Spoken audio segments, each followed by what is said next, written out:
¿Sí? Bueno, buenas tardes a todos y a todas. Bienvenidos. ¿Se escucha bien esto por Zoom? Perfecto.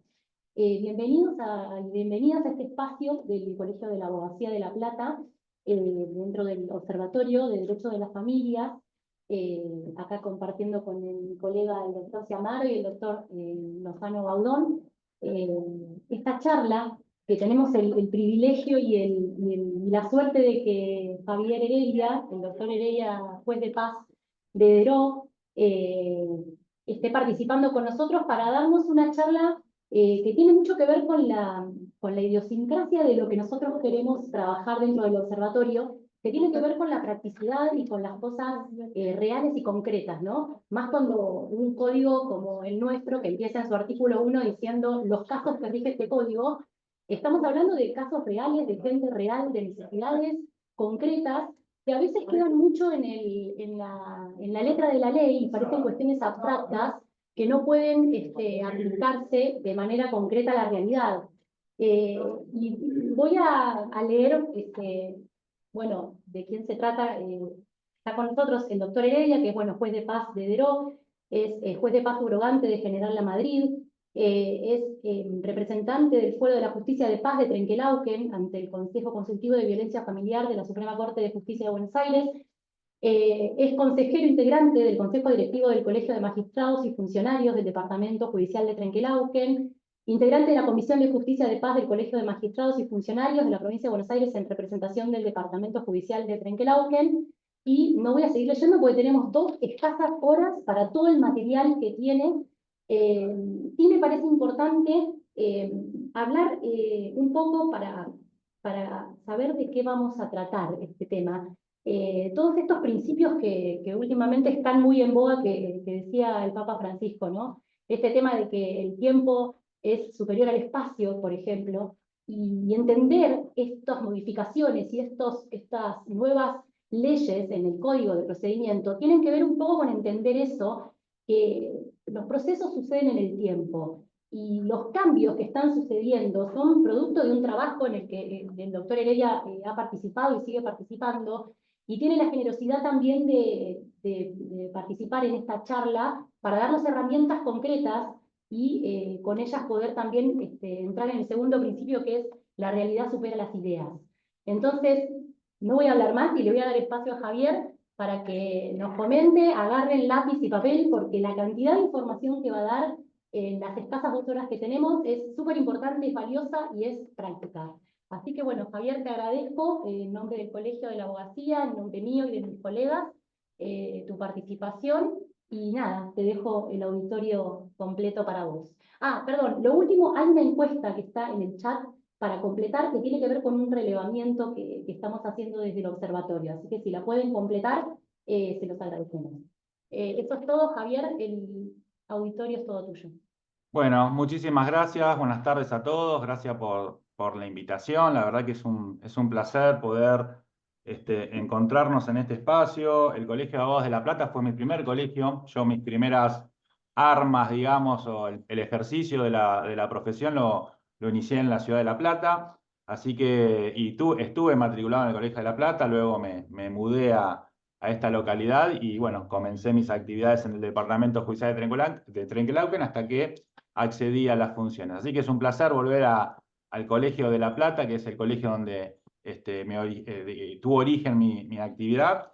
Y bueno, estamos acá en esta cuestión que es novedosa, ¿no? Que es tan convocante, porque a medida que uno va recorriendo por estos días algunos departamentos judiciales con charlas virtuales o charlas presenciales, se da cuenta que hay una gran convocatoria, pero no es el disertante el convocante, sino la temática. Y es una temática que claramente nos preocupa y que nos debiera ocupar de manera distinta a partir de, bueno, de las recientes sanciones legislativas que hubo. Se modificó con la ley 13.513 el Código de Procedimiento en materia del proceso de alimentos, pero también se modificó hace 15 o 20 días el registro de deudores alimentarios. Y hoy tuvimos recientemente la novedad que emitió la Dirección de Personas Jurídicas de la Provincia de Buenos Aires una resolución novedosa por la cual no se van, por ejemplo, a poder pagar dividendos a aquellos socios que integren unas sociedades en tanto estén inscritos en el registro de deudores alimentarios. Es una novedad de hace 10 minutos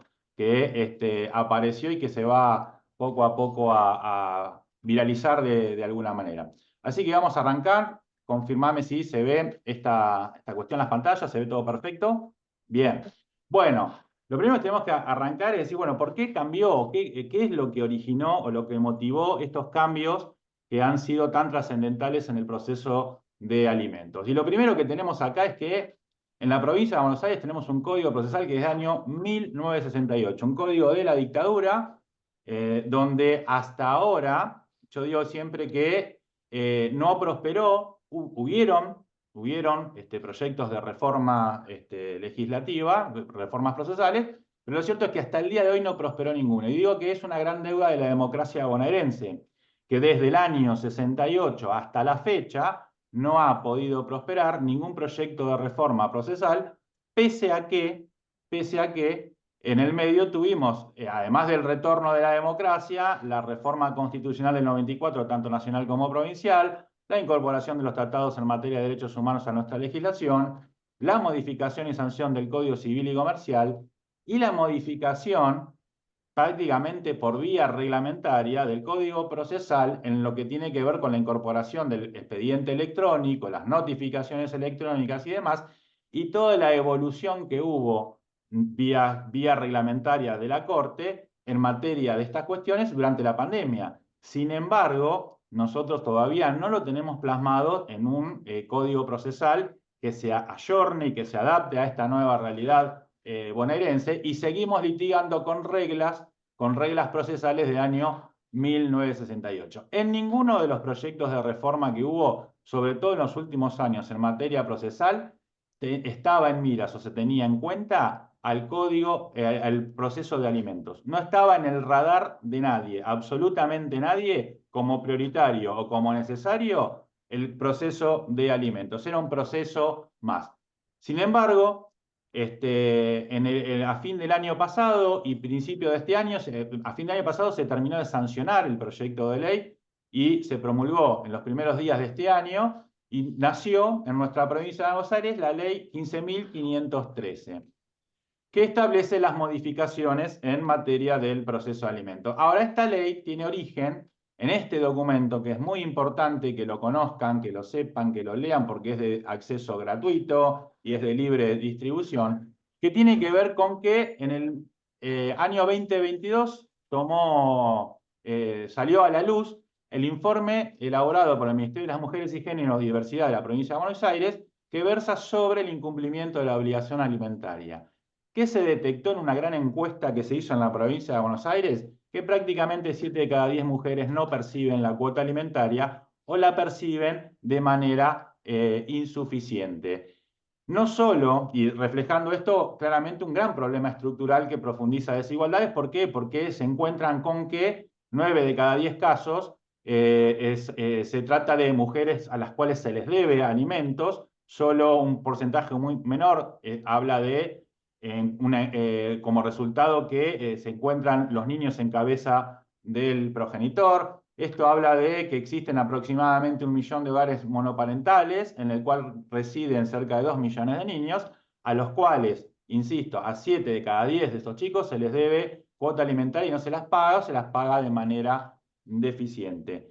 Es un dato alarmante, es un dato social muy, muy cruel, que ameritaba o que amerita una respuesta estatal urgente. Y por esa razón se comenzó a trabajar con el proyecto de reforma del proceso alimentario, porque claramente las reglas de juego que teníamos no son suficientes o no eran suficientes para poder satisfacer esta situación. Que además, este informe no solo contiene este dato estadístico de a qué cantidad de gente se le debe o en qué cantidad o en qué proporción, sino que además este dato refleja cuáles son las barreras estructurales que tiene la gente para acceder al sistema de justicia. Es decir, no solo se queda con la cantidad de incumplimientos, sino que además es un dato revelador de un montón de barreras estructurales que se encuentran a la hora de intentar acceder a la justicia, sobrellevar adelante un juicio de alimentos y qué trabas en el medio hasta obtener una sentencia se encuentran.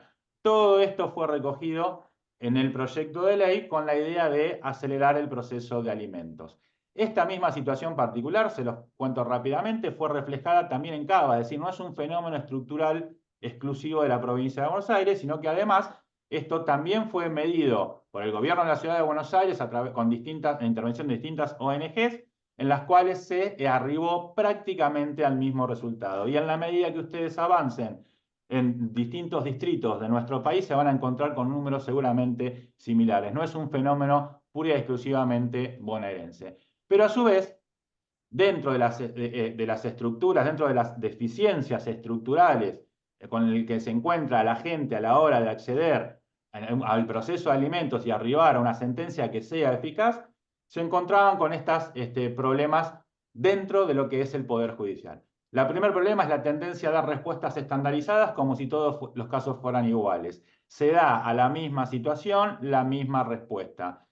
Cuando los casos no son iguales, pueden ser parecidos, puede tratarse de la misma temática, pero claramente no son todos los casos iguales porque hay que ponderar un sinfín de situaciones para poder dar respuestas únicas y respuestas que atiendan a la particularidad del caso. Hay uso de criterios que no obedecen a análisis actuales de realidad, los vamos a ver cuáles son, sobre todo a la hora de fijar alimentos provisorios, sobre todo a la hora de fijar alimentos definitivos. Hay una gran tendencia al tratamiento aislado de las temáticas, que es cierto, la violencia familiar por un lado, el régimen de responsabilidad parental por otro y los alimentos tienen trámites procesales diferentes. Eso es cierto. Lo que no puede ser, no puede darse nunca en la realidad es que el proceso de alimentos se desentienda de lo que sucede en la violencia y lo que sucede en la responsabilidad parental y el cuidado, porque no es lo mismo estar ante una situación donde hay cuidado compartido a donde hay una situación de un cuidado unilateral. No es lo mismo tener un caso donde hay medidas cautelares contra el progenitor o progenitora en relación al cuidado de sus hijos, el contacto con sus hijos, y donde claramente si hay una medida cautelar de esa naturaleza, el cuidado por ese tiempo, o por lo menos por el tiempo que dure la medida, va a estar a cargo de uno de del otro progenitor. Entonces, a la hora de tener que ponderar una cuota alimentaria, no es la misma situación esa que la de si participan ambos de la crianza de sus hijos. ¿Son procesos diferentes? Sí, pero tenemos que tenerlos de reojo y mirarlos todo el tiempo para poder cuantificar en los alimentos provisorios, en la sentencia, esta situación. Y el otro tema, otra de las barreras, otro de los problemas estructurales con los cuales nos encontramos en este trabajo, es el hecho de que las soluciones siempre estuvieron del lado de la capacidad económica del alimentante y nunca del lado de la necesidad real del niño o niña adolescente por el cual se reclaman alimentos en los casos de los alimentos derivados de la responsabilidad parental. Siempre se atendió, digo, a la cuestión pura y exclusivamente de cuánto podía pagar el alimentante, y en esto a veces yo digo, siempre le doy el mismo ejemplo, se generaba como una especie de concurso de acreedores, es decir, una persona que tenía 2 o 3 hijos, incluso a veces con otras parejas o con otro matrimonio, solucionaba la crianza de sus hijos con el 20% de sus ingresos. Y en ese 20% tenía que concursar todos y arreglarse con ese porcentaje y repartirlo sin atender realmente las necesidades. Entonces el costo de tener un hijo daba lo mismo, tener 1, tener 5, tener 10. Total, yo con el 20% de mis ingresos, a lo sumo el 30%, solucionaba todo. Y mientras tanto, estos niños y adolescentes crecían con claramente sus necesidades insatisfechas. Esta cuestión, y desatendiendo además ese tipo de soluciones, el interés superior del niño, que es el principio que debe cuidarse, que debe tutelarse y que debe velarse cada vez que resolvemos una cuestión de alimentos de esta naturaleza. Y se daba también otro fenómeno muy particular, que es el siguiente. Nosotros en la provincia de Buenos Aires tenemos 2 fueros que son convocados para resolver la temática de alimentos: la justicia de paz y la justicia de familia. La justicia de paz no tiene etapa previa, no tiene consejeros de familia, por tanto se solucionaba la cuestión con el proceso especial previsto en el artículo 635 siguientes y concordantes del Código Procesal en adelante. Ese proceso especial que previó el legislador fue y es hoy día lo que tenemos como regla para llevar adelante el proceso de alimentos. En cambio, el foro de familia tenías 2 criterios totalmente diferenciados dependiendo de la discrecionalidad de los jueces. En algunos juzgados, incluso con contradicción en el mismo departamento judicial. algunos juzgados te hacían transitar por la etapa previa y otros te hacían transitar por el proceso directamente. Esta discrecionalidad, esta disparidad de llevar adelante los procesos alimentarios que dependieran de los criterios de los jueces, se termina con la reforma y se le pone punto final a esta cuestión porque se trabaja y se pretende que con esta reforma haya un empoderamiento de parte de quien reclama alimentos. Es la parte actora la que va a tener el poder de decidir por qué vía y ante qué fuero va a tramitar. ¿Y por qué? Porque se modifica el artículo 828 del Código Procesal y se agrega el último párrafo que establece que la obligación alimentaria, en los procesos de obligación alimentaria, va a ser la parte actora quien tenga la opción, el derecho a optar por reclamar la etapa previa o radicar el proceso ante el juzgado de familia o ante el juzgado de paz. Es decir, quien va a resolver según su conveniencia, si quiere el fuero de paz o el fuero de familia, va a ser la parte actora, y si opta por el fuero de familia, si quiere transitar la etapa previa o un proceso de conocimiento. Y esta cuestión va a estar seguramente avalada en lo que tiene que ver con qué está dispuesto a soportar la parte actora a la hora de reclamar alimentos. Si tiene ganas de transitar un proceso más amigable, menos estructurado, con menos complejidad, como la etapa previa, y ante un consejero buscando o intentando una solución amistosa, o directamente quiere demandar porque puede ver o visibilizar que no es posible o factible un acuerdo o un eventual acuerdo, o la relación está en una situación tal que no amerita transitar por esta cuestión. E incluso va a poder elegir, si tiene su domicilio dentro de la jurisdicción de un juzgado de paz, si quiere ese juzgado de paz o quiere el juzgado de familia que le toca también en la misma jurisdicción. Y ahí va a haber claramente una comparación de funcionamiento de organismos. Seguramente va a optar por el organismo que mejor funcione o el que más expeditivo sea a la hora de resolver las cuestiones alimentarias. Esta es la filmina, digamos, que de alguna manera sintetiza lo que es la opción del artículo 828. Dos fueros convocados, juzgado de paz o juzgado de familia, y si optan por el juzgado de familia, van a decidir ustedes qué etapa van a transitar, si la etapa previa o el proceso de conocimiento. Otra reforma importante que nos trae la ley 15.513 tiene que ver con el acortamiento de los plazos para la contestación de los informes, situación o circunstancia que muchas veces ralentizaba muchísimo el tema del proceso de alimentos.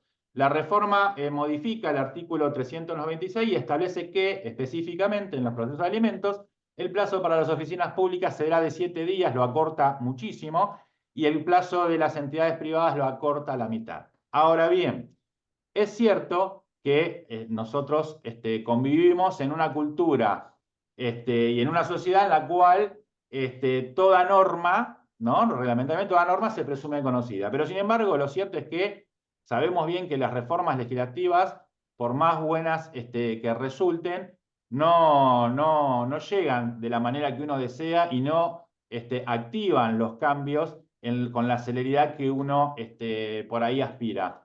Entonces, una recomendación que nosotros les hacemos en cada charla es que a las resoluciones que disponen el libramiento de oficios en un proceso de alimentos, le agreguen específicamente la transcripción de este artículo y se la hagan saber, y los abogados a la hora de confeccionar los oficios también tengan en cuenta esta situación y le hagan saber a la entidad pública o la entidad privada que el informe que tienen que contestar tiene que ver con un proceso de alimentos y que tienen un plazo especial para hacerlo. De lo contrario, por más que esté figurando esta modificación en el artículo 396 del Código Procesal, no se anotician de la reforma y por lo tanto las respuestas no les van a llegar en el tiempo deseado.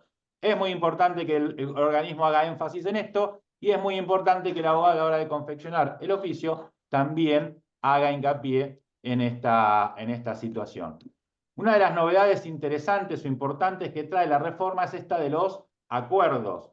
¿Por qué? Porque la reforma intenta tratar de que estas cuestiones, las cuestiones alimentarias, fomentar el uso de estos acuerdos para no tener que judicializar el conflicto familiar. ¿Y qué le da como incentivo al desarrollo, a la celebración de estos acuerdos? La posibilidad de que en el caso de incumplimiento de ese acuerdo, en lugar de tener que tramitar un proceso de homologación de ese acuerdo o de inicio de un proceso para determinar la cuota alimentaria, este acuerdo tenga la suficiente fuerza como para que se ejecute directamente. Le da carácter de título ejecutivo al acuerdo celebrado con el alimentante en tanto y en cuanto reúna ciertos requisitos. Y entonces de la norma se va a desprender que existen 3 posibles acuerdos para poder tener aptitud ejecutiva. El primero es aquellos acuerdos que tengan firma certificada, ahora vamos a ver los recaudos. El segundo es el que no tenga firma certificada, pero sí tenga principio de ejecución. Y hay una tercera hipótesis, que es el acuerdo que no tiene ni firma certificada ni principio de ejecución, pero que sin embargo lo podemos, o podemos llegar a adquirir esa fuerza ejecutiva a través de lo que es la preparación de la vía ejecutiva. Lo que hace la ley es modificar el artículo 521 del Código Procesal, donde consta, no existen, la nómina de cuáles son considerados para la ley procesal como títulos ejecutivos. Y en ello incorpora el inciso 7º, que establece que el convenio de alimentos no homologado judicialmente y que no reúna las condiciones establecidas en el inciso 2º, el inciso 2º es aquel acuerdo que tenga firma certificada por escribano. ¿Bien? Entonces, aquel acuerdo que no reúna, no esté ni homologado ni tenga firma certificada por escribano, va a poder ser título ejecutivo en tanto y en cuanto cuente con firma certificada o judicialmente o por autoridad administrativa competente con intervención del obligado. ¿Qué es esto de la firma certificada judicialmente? Pues bien, saben que los juzgados de paz, por ejemplo, los 109 juzgados de paz de la provincia de Buenos Aires tienen, por ejemplo, actividad certificante, tienen actividad notarial. Por tanto, pueden certificar de manera gratuita un acuerdo por alimentos ante un juzgado de paz si la persona tiene domicilio en esa jurisdicción. Y si en su localidad no tienen juzgado de paz y estamos ante lugares donde hay cabeceras departamentales, tienen la oficina pública, el registro público de comercio, como para poder certificar el acuerdo, y eso es lo que les va a permitir a ustedes es tener fácilmente un título ejecutivo en condiciones de ser ejecutado en caso de incumplimiento. Y también se está trabajando en dotar a los municipios, por vía de otra norma, de que tengan esta actividad o autoridad certificante como para que la gente en toda la provincia de Buenos Aires pueda acceder fácilmente a un organismo que les pueda certificar la firma y que este acuerdo lo pueda rápidamente ejecutar en caso de incumplimiento. Esto en cuanto a la firma certificada. Si yo no tengo la firma certificada, tengo la segunda hipótesis, que es la posibilidad de que tenga el acuerdo firmado por el alimentante y tenga principio de ejecución. ¿Cómo pruebo o bajo qué paraguas estoy en condiciones de acreditar que hay principio de ejecución? Primero tengo que atenerme a que y recordar que el artículo 710 del Código Procesal, del Código Civil y Comercial estableció principios y reglas generales para todos los procesos a lo largo y ancho del país. Y nos habla de lo que, el 710, de lo que son los principios relativos de la prueba. Allí estableció que en el caso de los procesos de familia se rige por los principios de libertad, amplitud y flexibilidad. Con lo cual, en caso de que estemos ante situaciones de recibos de pago, tengo el acuerdo y un recibo de pago, con ese recibo de pago en principio va a ser suficiente para acreditarle al juez que tengo el principio de ejecución de ese acuerdo. Ahora, ¿qué pasa en la práctica? La realidad es que cuando reciben dinero en efectivo porque les pagan la cuota alimentaria, extienden un recibo, pero el recibo se lo queda el que paga, no la parte alimentada. La recomendación es que hagan un doble recibo para que se puedan quedar ustedes con el recibo y están en condiciones de poder mostrarle al juez que participó el alimentante del pago de esta situación y tienen ustedes la constancia para poder acreditar el principio de ejecución de ese acuerdo, si han pautado o han pactado que la cuota alimentaria se pague en dinero en efectivo. Si estamos hablando de extractos de cuentas bancarias porque utilizan su cuenta bancaria personal para poder recibir los depósitos de la cuota alimentaria, bueno, van a poder extraer o van a poder acompañar los extractos de la cuenta, ahí va a figurar quién es el depositante y con eso van a tener seguramente acreditado el principio de ejecución de ese acuerdo. Lo mismo, el mismo extracto sucede con el tema de lo que son las billeteras virtuales, ¿no? Acompañan los movimientos de la billetera virtual, desaparece la identidad del depositante y con eso van a poder tener acreditada esta cuestión. El tema, por ahí más complejo, se va a producir con lo que es el pago en especie. Cuando acordaron una cuota alimentaria, por ejemplo, en dinero y una parte en especie, como por ejemplo el pago de la escuela, el pago del club, el pago de la maestra particular, etcétera, etcétera. En esos casos van a tener que pedir seguramente un informe previo. Acuérdense las facultades que tienen los abogados en la 5177 de poder pedir informes, oficios previos y hacerlos valer como información en el proceso que van a iniciar, y con esto tendrían o podrían obtener de estos lugares la prueba o el oficio contestado, la información donde les diga que fulano de tal o mengana de tal son quienes pagaron la cuota alimentaria en especie, pagó la cuota de la escuela, pagó la cuota del club, pagó la cuota de la profe de inglés.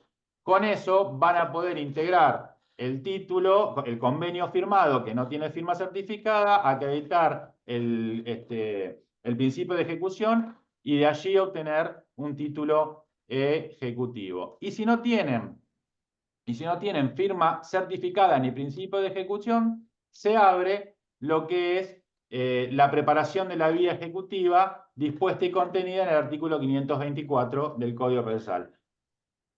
Procedimiento que es muy común para los que se dedican a lo que es civil y comercial, el procedimiento común quizás para los juzgados de paz que tienen competencia amplia porque tenemos a nuestro cargo también los procesos ejecutivos, pero es algo que es fuera de lo común para lo que son los abogados litigantes del fuero de familia o los juzgados de familia, porque este proceso no lo tienen. Si lo vieron alguna vez en la Facultad de Derecho, en alguna clase de Derecho Comercial, pero la verdad es que esto es, para ese fuero, una cuestión novedosa. El 524 establece un procedimiento especial para citar al deudor a quien se le atribuye la firma de este convenio y consiste en un proceso por el cual, breve proceso por el cual se fija una audiencia, se presenta el título ante el juzgado, se pide la preparación de la vía ejecutiva, se cita a quien se le atribuye la forma con la misma modalidad que se los convoca con el que se notifica la demanda, y tienen la obligación estas personas de comparecer de manera personal. No lo pueden sustituir por nada que no sea la comparecencia personal. Si no van o si eluden la respuesta, o si no niegan categóricamente que la firma que se les atribuye, la consecuencia es que se les tiene por reconocida la firma y por lo tanto con eso se integra el título y se habilita la vía ejecutiva. Esta cuestión también es una manera de empoderar a la parte actora que va a elegir no solo el fuero, no solo la vía, sino que además, si en el caso de tener un acuerdo, lo que va a tener como facilidad es no tener que transitar un proceso de alimentos. ¿Por qué? Porque la deuda ya la van a tener determinada en este acuerdo y lo único que van a tener que hacer es iniciar la ejecución de ese acuerdo. Ahora bien, lo decíamos ayer en Lomas y lo volvemos a reiterar acá.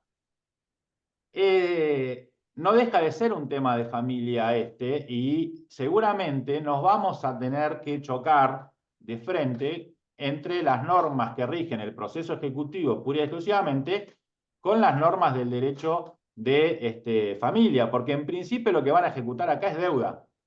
Bien, en principio lo que vas a ejecutar acá son meses adeudados. Ahora, ¿qué pasa con el futuro? Porque yo puedo trabar en un proceso ejecutivo deudas de lo que se me debe, de lo que ya va venciendo. Pero en un proceso de familia, como operador judicial o como operador jurídico, yo tengo que prevenir que esto se siga, por ejemplo, amplificando, se siga dañando, se siga profundizando esta situación. Entonces, seguramente voy a poder, además de utilizar las normas propias del proceso ejecutivo, algunas normas propias del proceso de familia. Y no obsta que, por ejemplo, puedan fijarse audiencias conciliatorias en un proceso ejecutivo o puedan dictarse cautelares para que no solo se cobre la deuda de lo que tengo reclamado en este acuerdo, sino que además se garantice la cuota alimentaria actual, porque de lo contrario vamos a estar ampliando demandas constantemente ante cada mes que venza. Bien, ahora eso no está previsto esencialmente en el proceso ejecutivo. Sin embargo, vamos a tener que seguramente armonizar cuando aparezcan estos acuerdos lo que tiene que ver con el cobro de la deuda y lo que tiene que ver con la prevención de la situación futura para que esta situación de incumplimiento no se siga perpetrando. Bien. Pero además, lo que nos sucede con este tipo de acuerdos que no tienen homologación es que el artículo de la reforma prevé que este tipo de acuerdos tengan igualmente una vista al Ministerio Público, es decir, se le dé intervención al asesor de incapaces. ¿Para qué? Para que se expidan de acuerdo a las previsiones del Código Civil y Comercial. Y esto abre, naturalmente, una serie de interrogantes, es decir, ¿cuál es la actividad o qué es lo que se pretende, por ejemplo, en esta intervención del Ministerio Público? Y nosotros encontramos dos ejemplos, seguramente pueden haber más en la medida que aparezcan este tipo de casos. Claramente el Ministerio Público va a poder plantear, por ejemplo, que en el acuerdo, o oponerse a que en el acuerdo existan renuncias a alimentos futuros. Bien, cuando nosotros ejecutamos un convenio de una cuota alimentaria que está adeudada, sabemos que los alimentos adeudados, alimentos devengados son disponibles, pero no los futuros. Los futuros son irrenunciables, no pueden transigirse y demás. Lo otro sí, lo puedo transigir, lo puedo compensar, bueno, puedo hacer lo que quiera porque entran dentro del patrimonio generalmente del representante legal que reclama por estos niños, niñas y adolescentes.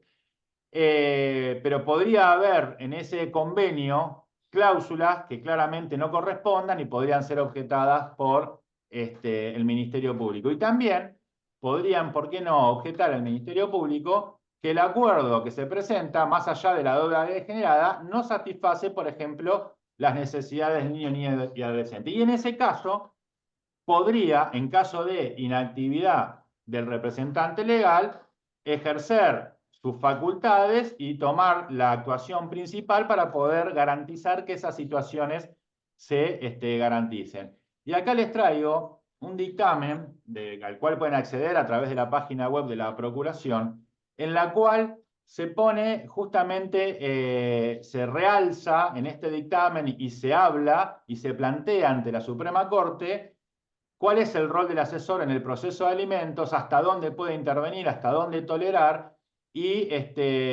cómo se entrecruzan estas actuaciones con el principio de la tutela judicial efectiva, con el interés superior del niño y con la especialidad. ¿Por qué? Bueno, esto es un dictamen que elaboró la Procuración con fecha 15 de octubre del año 2024. En estas actuaciones todavía no hay pronunciamiento de la Corte al respecto, pero fíjense de qué se trata esta cuestión. Se trataba de una sentencia de alimentos que fue convalidada por la representante legal del niño por el cual se reclamaba alimentos. ¿Qué establecía la sentencia? La sentencia fijó una cuota alimentaria, por ejemplo, en el 30% de los ingresos del alimentante.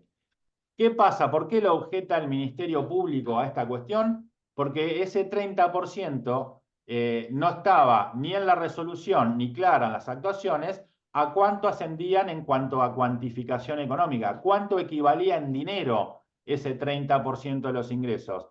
De manera tal de que si yo no sé a cuánto asciende ese 30%, no puedo razonablemente decir o decidir que este 30% alcanza para satisfacer las necesidades de este niño ni adolescente. Si yo tengo un sueldo de 20.000 pesos, claramente el 30% de esos ingresos nunca va a poder realmente cubrir las necesidades de este niño ni adolescente. Entonces, por esa cuestión, el Ministerio Público se opone y apela y recurre esta sentencia, a pesar de que gozaba y contaba con el allanamiento de la madre, en tanto no se disconformó con esta cuestión.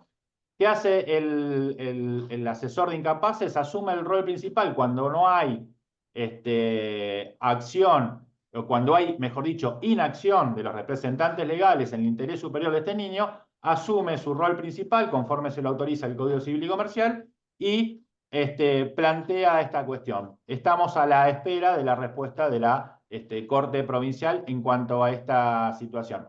En Cámara lo que sucedió, y por eso se recurre a la Corte, es que le denegaron la legitimación al asesor de incapaces en cuanto a asumir este rol principal.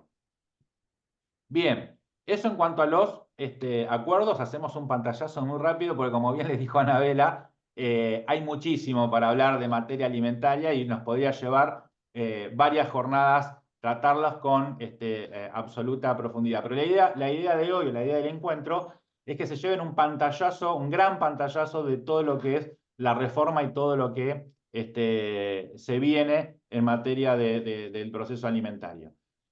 Superando la instancia del fuero que eligieron, superando la instancia de la etapa que eligieron y superando la instancia de lo que son los acuerdos y el fomento de estos acuerdos, vamos a lo que es la demanda concretamente. ¿Qué nos modifica el código, la reforma, la ley 15.503 en cuanto al proceso de alimentos? En cuanto a los recaudos de la demanda, lo que hace es incorporar esto que está en amarillo, que es el tema de la prueba indiciaria.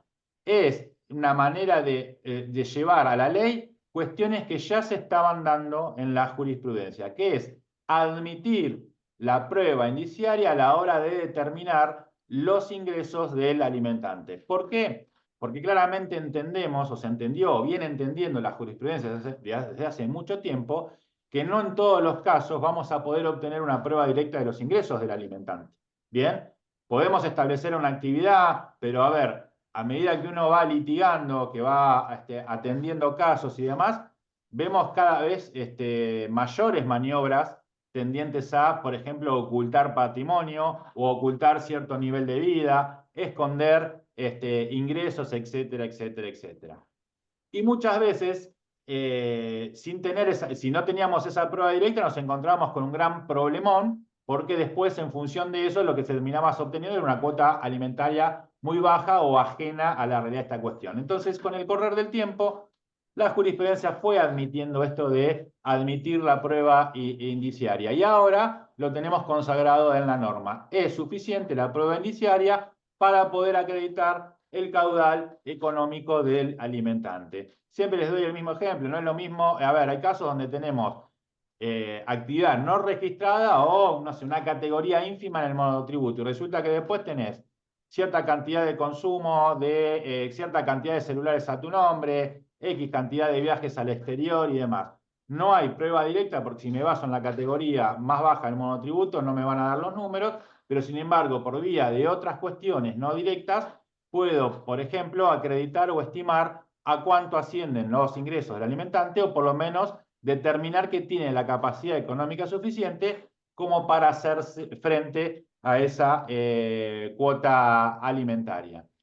Y por el lado de las necesidades, ustedes tienen que, además de cumplir los recaudos de la demanda, que es la documentación que acredita el vínculo que tengo con la persona o que tiene el alimentado con el alimentante, el caudal económico que puedo estimarlo, la prueba que intento hacerme valer, lo que tengo que hacer acto seguido es cuantificar de alguna manera o determinar cuál es el monto de lo que voy a pedir como cuota alimentaria. Y ahí también se analizan una serie bastante frecuente de errores comunes.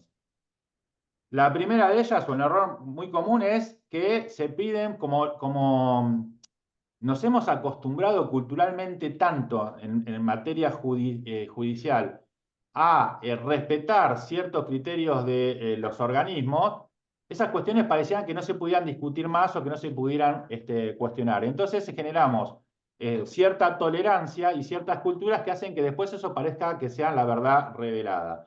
Entonces muchos empiezan a solicitar porcentaje de ingreso porque saben que el criterio del juzgado X de tal departamento judicial, para no caerle a nadie, es del 20%. Acá te fijan el 20%, vas a otro distrito y te dicen acá es el 20%, el 30%, acá si son 3 hijos es el 35%, y así vas andando por la provincia de Buenos Aires.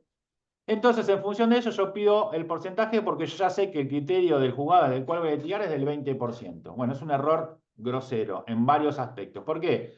Porque muchas veces me encuentro con demandas que te dicen quiero el 20% de los ingresos del alimentante y ni siquiera saben cuáles son los ingresos del alimentante, ni siquiera los estiman.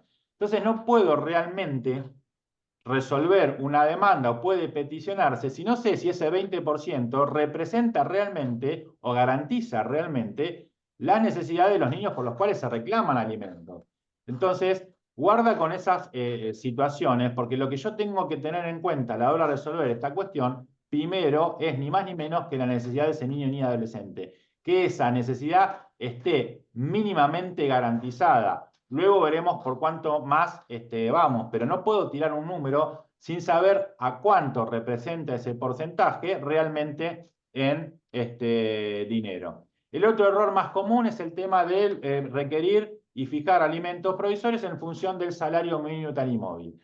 Herramienta que fue muy importante en una determinada época de nuestro año, pero que hoy quedó claramente desfasada. El salario mínimo vital y móvil hoy está en un piso realmente muy bajo, es ínfimo, y no necesariamente esos porcentajes realmente cubren necesidades y situaciones actuales o reales. Se empezó a acudir a los criterios del salario mínimo vital y móvil cuando no teníamos actividad registrada o cuando no sabíamos a ciencia cierta a cuánto ascendían los ingresos del alimentante. Sin embargo, vamos a ver lo desfasado que nos quedó este parámetro con los que hoy tenemos como herramientas actuales para poder dimensionar cuáles son las reales necesidades de los niños por los cuales reclamamos. Y el otro error común es el tema del monto fijo. Yo pido un monto fijo de cuota alimentaria y el desarrollo del proceso dura meses. Claramente ese monto en una situación de inflación como el que tenemos en nuestro país nos queda absolutamente desactualizado. Con lo cual hay que empezar a prestar atención a otras herramientas. Para darles un ejemplo comparativo, bueno, el salario mínimo vital y móvil a marzo de este año está en 296.000 pesos. El 10% son 30.000 pesos prácticamente, redondeando, y el 20% son 60.000. Claramente vamos a ver que un niño de 11 años con esto no cubre ni siquiera el 50% de sus alimentos diarios. Es parte de la cultura judicial, es parte de la cultura jurídica a asistir y utilizar esta herramienta. Es hora de que la empecemos a reemplazar por otros elementos que son claramente mucho más reales en términos de satisfacer necesidades. Contrario a eso, tenemos otros parámetros objetivos que están medidos en lo que son de las denominadas canastas del INDEC, que a continuación las voy a explicar. Nosotros tenemos medido por el INDEC 3 tipos de canastas. La canasta básica alimentaria, la canasta básica total y la canasta de crianza. Todas estas canastas son informadas todos los meses de manera gratuita. Pueden acceder al sitio web del INDEC y obtener allí el informe de cada canasta. La canasta básica alimentaria y la canasta básica total se informan de manera conjunta y la canasta de crianza se forma en un segundo informe aparte. ¿Cuándo o a qué altura del mes van a contar con esta información? Generalmente después del 15 de cada mes. Cuando ustedes ven que se informa en todos los medios cuál es el porcentaje de la inflación medida de cada mes, al día siguiente ya van a tener el boletín informativo de en cuánto varió la canasta básica alimentaria, en cuánto varió la canasta básica total y en cuánto varió la canasta de crianza. ¿Qué es la canasta básica alimentaria? Es la canasta que mide el INDEC en función de un adulto promedio y lo que mide en ese informe que se explica la metodología que se utiliza, el por qué y demás en un documento muy importante que les va a servir para fundar sus pedidos. Lo que mide la canasta básica alimentaria es lo que necesita una persona para poder nutrirse, aspectos nutritivos para que no ser indigente ni caer en la desnutrición. Mide exclusivamente los alimentos, los aspectos nutricionales que una persona necesita para poder sobrevivir. Por menos de eso o por debajo de eso, lo que hablamos es de línea de indigencia total y de desnutrición. Con lo cual, en principio, no podría o no debieran admitirse valores de alimentos por debajo de esta canasta. Cuando las comparen con el salario mínimo vital y móvil se van a quedar de espaldas en cuanto a lo que es la cuantificación. Pero por menos de esto estamos hablando de que ese niño ni adolescente no come. No estamos hablando de vestimenta, no estamos hablando de esparcimiento, no estamos hablando de salud, no estamos hablando de educación. Estamos hablando de aspectos netamente nutricionales. Menos de esto estamos hablando de que no come. Después, la segunda canasta es la canasta básica total. A la canasta alimentaria lo que le suma esta medición son una serie de bienes y servicios necesarios para que la persona pueda sobrevivir y que por debajo, si tuviera ingresos por debajo de esta canasta, estaríamos hablando de pobreza, pobreza total. ¿Bien? Pero esta canasta nos permite incorporar una medición para que en función de la edad y el sexo de cada persona podamos saber como piso mínimo, insisto, como piso mínimo, cuál es la necesidad de una persona, no solo en el aspecto nutricional, sino también en lo que tiene que ver con bienes y servicios. Ambas canastas están en un boletín por separado, mes a mes, informado por la INDEC, y desde julio del año pasado se incorporó una tercera medición, que es lo que se denomina la canasta de crianza, que analiza y que mide la canasta básica total más el costo de cuidar a un niño, niña y adolescente, dividiéndolo en 4 franjas etarias en función de una metodología para poder empezar a poner valor a las tareas de cuidado que el Código Civil y Comercial nos establecen como que deben ser cuantificables. ¿Aplica para todos los casos la canasta de crianza? No necesariamente, ¿bien? Pero es un valor de referencia cuando en los casos en los cuales el cuidado está prácticamente exclusivamente a cargo de uno de los progenitores y empieza a ser el valor de referencia para determinar las cuotas alimentarias a partir de la reforma del procedimiento por la ley 15.513. ¿Qué miden? Por un lado van a tener los bienes y servicios y por el otro el costo del cuidado, que se va a ampliar o a disminuir en función de la edad del niño, niña o adolescente. Son herramientas fundamentales y novedosas que, insisto, deben ser tomados como pisos y no como techos, pero son los puntos de partida para poder determinar la cuota alimentaria. En este Power que les vamos a compartir a todos los que participan del curso, está la explicación paso a paso de cómo utilizar, por ejemplo, la canasta básica alimentaria y la canasta básica total para poder cuantificarla. El ejemplo se los traemos con el cálculo para una hija mujer de 11 años. Si ustedes ingresan al INDEC e ingresan al boletín informativo de la canasta básica total, se van a encontrar con un PDF, con un archivo que tiene las mediciones y se van a encontrar en la segunda página o tercera página con lo que es la canasta básica alimentaria. Y les va a decir que, por ejemplo, a febrero del año 2025, un adulto, una persona adulta, necesitaba para no caer en la desnutrición ni en la indigencia total, 151.490 pesos. Si tenía menos de eso, estamos hablando de que sus ingresos no alcanzan para cubrir aspectos nutricionales. Y para hablar de bienes y servicios, se van a al siguiente cuadro, van a poder tener la medición de la canasta básica total y les va a decir que a febrero del 2025, una persona para no ser pobre necesitaba 342.370. En la siguiente página se van a encontrar con una tablita que calcula en función de ese adulto equivalente cuánto demanda una persona según el sexo y la edad. Y en el ejemplo de una nena de 11 años, tenemos que una nena de 11 años representa el 72% de un adulto equivalente. Claramente una nena no come lo que come un adulto.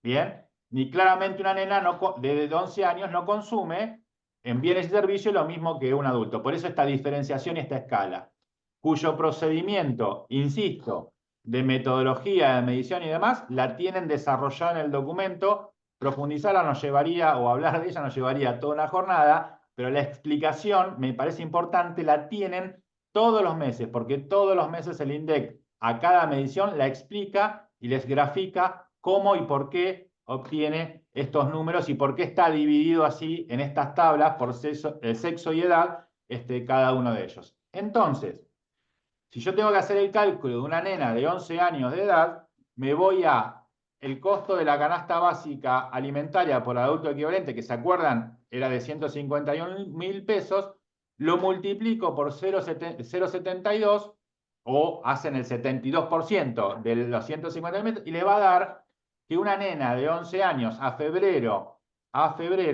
necesitaba para poder solamente comer, solamente garantizar sus alimentos mínimos, 109.073 pesos. Comparen este valor con el 20% del salario mínimo de Talimóvil, que no llega ni a la mitad de este monto. Y fíjense y analicen en qué valores se están determinando algunas cuotas alimentarias provisorias, algunas cuotas definitivas. Claramente esa cuota no alcanza ni para comer realmente. Bien, y si me voy a bienes y servicios, en una nena de 11 años a febrero de este año, a esto que hay que agregarle creo que un 7-8%, porque más o menos 3 y 4 fueron los porcentajes de inflación de los últimos 2 meses, a febrero del 2025, una nena de 11 años necesitaba 246.506 pesos, sin hablar esto del costo del cuidado, solamente para no ser pobre. Insisto, comparen esto con los parámetros con los cuales se vienen resolviendo las cuotas alimentarias y se les van a disparar en mucho el tema de estos planteos. Pero claramente estos son o debieran ser los pisos mínimos o los puntos de partida para empezar a evaluar la cuantificación de los alimentos provisorios y la cuantificación de los alimentos en una sentencia. ¿Y qué ventaja tiene esto? Que no necesitan prueba. ¿Por qué no necesitan prueba? Porque para poder solicitar estos mínimos, estas mediciones las tienen elaboradas por un organismo oficial que es el INDEC, que es el equivalente a tener una pericia realizada en el expediente. Con esto, ¿de qué se exime a la parte? Que tenga que acreditarle a un juez cuánto sale un litro de leche, cuánto sale un yogur, cuánto sale un kilo de carne, cuánto sale un kilo de papas. Porque la verdad es que claramente no podemos estar exigiéndole todos esos tickets a la gente a la hora de reclamar alimentos, porque salvo que quieran una cuota alimentaria mucho mayor, que ahí sí obviamente voy a tener que tener otros parámetros. Estas cuotas, si las comparan con el promedio de cuotas alimentarias que se ve en la provincia de Buenos Aires, son claramente muy superiores y no necesitan prueba. ¿Por qué? Porque para desvirtuar que esas no son las necesidades de una nena de 11 años, uno va a tener que contradecir la metodología aplicada por el INDEC. Van a tener que probar que los artículos que están medidos no valen lo que dicen que vale ahí. Que dicho sea de paso, en algunos casos se critica el INDEC porque son bajas las mediciones. Es decir, podríamos estar hablando de cuotas muy superiores. Ahora bien, esa es otra discusión. Pero la realidad es que muchas veces nos encontramos con ¿qué? Con gente que no tenía todos los tickets y que no los puede reunir a todos los tickets del mes para poder mostrarle al juez lo que sale mantener a un nene de 11 años o 12 años o 15 años. Es imposible porque no puedes andar por la vida durante varios meses para decir, miren, ¿ves? Esta es la regularidad de mi gasto mensual, diciéndole al almacenero, al carnicero, Albert, deme los tickets porque necesito mostrar al juez lo que vale un litro de leche.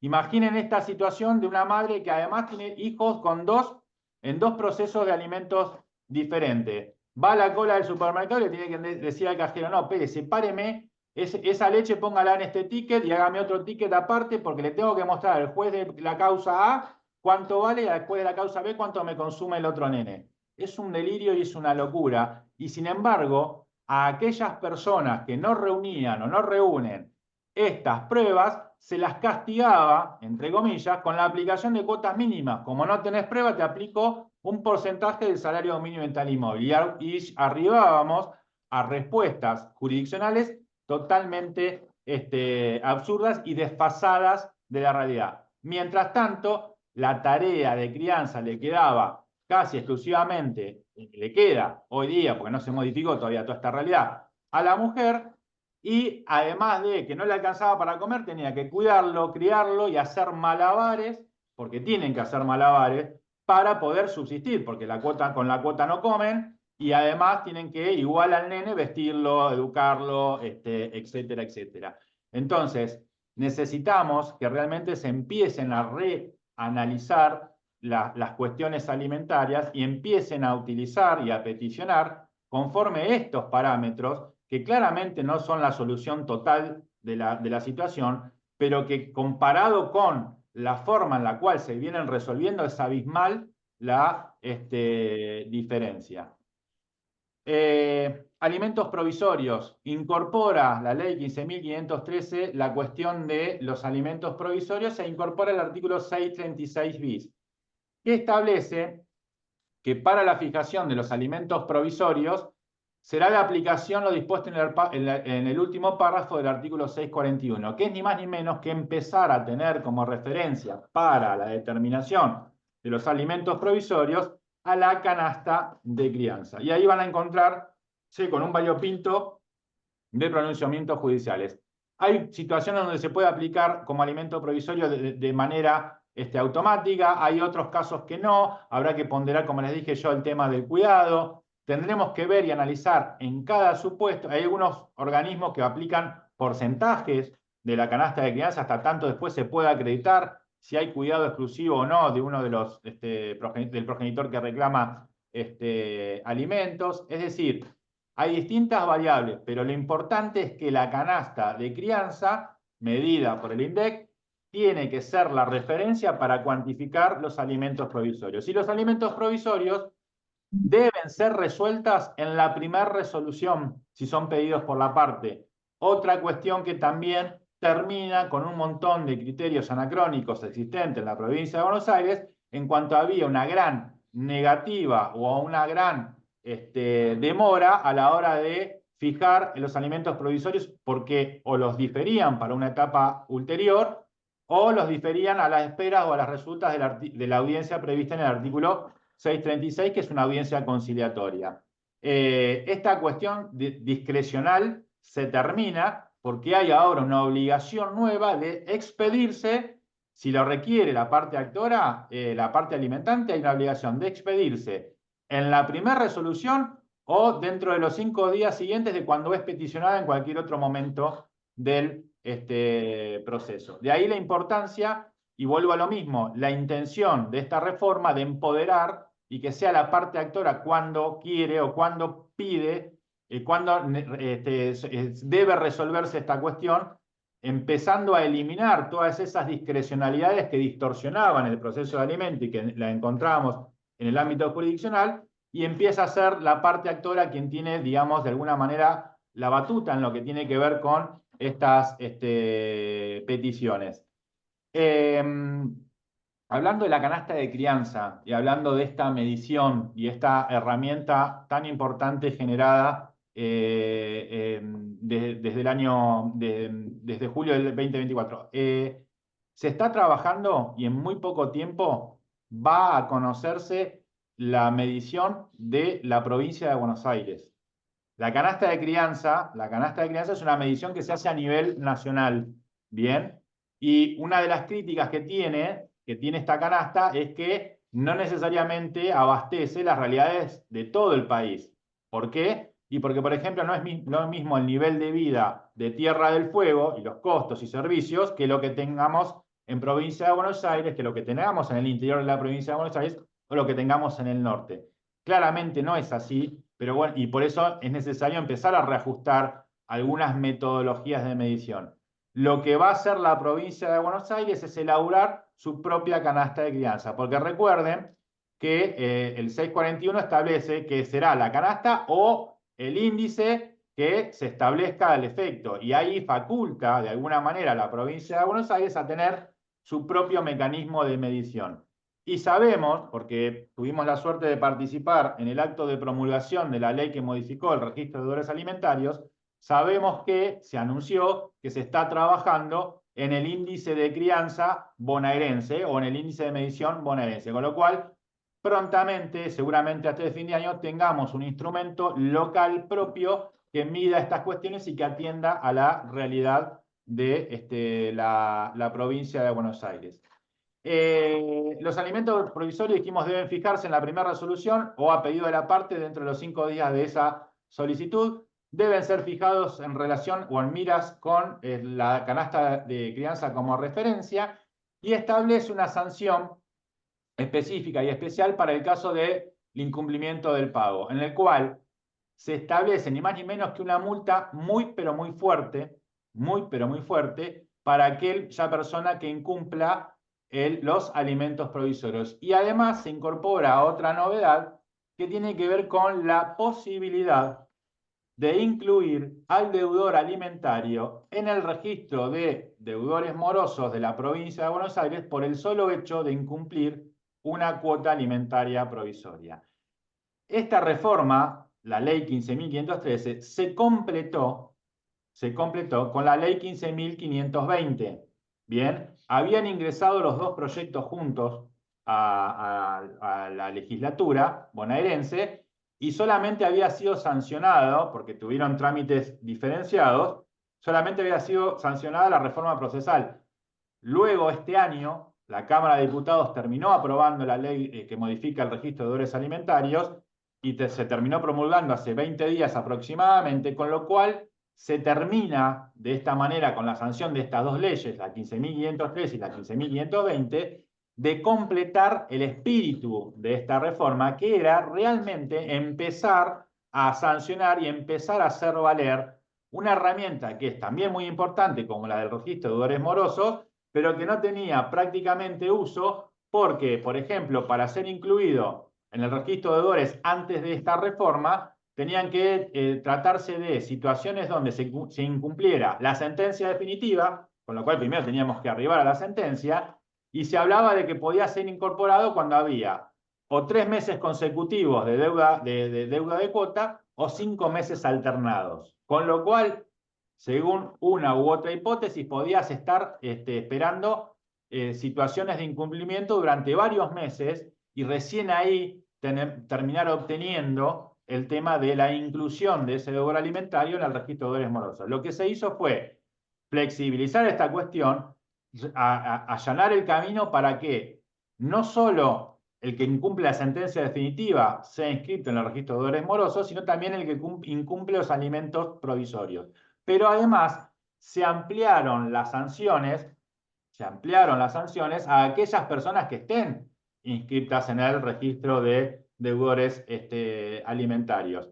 Hoy la novedad es la que les acabo de decir. Aquel que figure, esté integrando una sociedad, sea socio y esté en condiciones de percibir dividendos, no lo va a poder ser si figura en el registro de deudores alimentarios de la provincia de Buenos Aires. Y hay, a su vez, 2 o 3 proyectos más que amplían el alcance. En breve seguramente van a ser sancionados, donde, por ejemplo, hay proyectos en los cuales no van a poder acceder a casas de juegos, a casas de apuestas o a bingos, a aquellas personas que figuren en este registro. Cada vez se van adoptando medidas que van tratando de compeler a que las personas no se dediquen a hacer actividades lucrativas o deportivas o lúdicas, si adeudan cuota alimentaria, y lo ideal sería que esa actividad o ese dinero o ese tiempo lo dediquen a realmente hacerse cargo de el pago de la cuota alimentaria.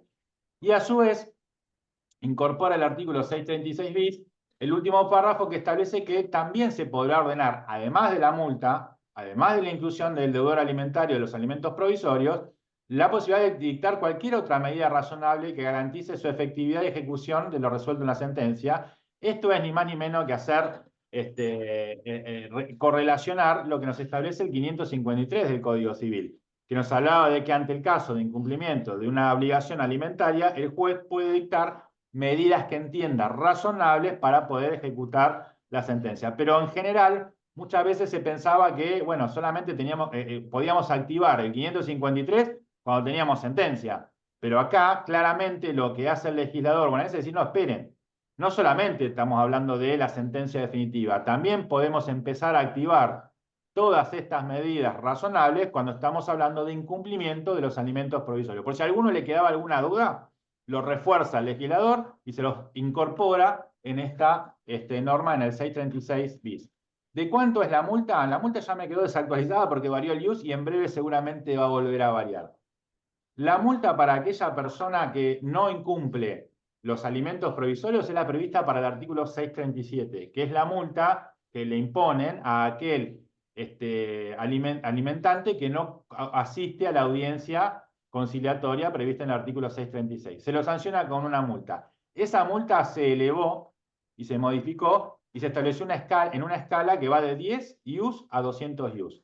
Pasado a pesos, estamos hablando de una multa mínima de 376.770 pesos a una multa máxima de 7,5 millones prácticamente de pesos. Esto es, vuelvo a insistir, por no pagar los alimentos provisorios. Te va a salir carísimo no pagarlos. Y además se reforzó con lo que les decía, que fue la incorporación de la ley. Vieron que a la hora de determinar los alimentos provisorios teníamos que asistir a lo que es el valor de referencia de la canasta de crianza, nos lo dice el 636 bis. Ahora, ¿qué nos pasó qué nos pasa con la canasta de crianza? Como les dije en el gráfico anterior, mide una franja etaria, pero quedan afuera la franja que va desde los 13 a los 18 años. Hasta los 12 llega la medición del costo de cuidado. Sin embargo, de 13 a 18 años seguís siendo menor de edad y claramente seguís teniendo tareas de cuidado, porque hoy un adolescente te puede llegar a dar más trabajo que un niño pequeño, depende de cómo se comporte, depende de cómo sea la relación y demás. Así que este interrogante, es decir, ¿cómo hacemos? Si yo tengo un instrumento, vos me haces ir a un instrumento que solamente me mide hasta los 12 años. ¿Cómo calculo el costo de cuidar o la tarea en un adolescente de 15? Bueno, a esto en su momento le dimos respuesta jurisdiccional desde el Juzgado de Paz de Deró. Esto fue subido al portal del diariojudicial.com y está en el sitio web de novedades de la Corte, y si no lo obtienen por esa vía, hablamos con Abel, se lo paso en un PDF al fallo.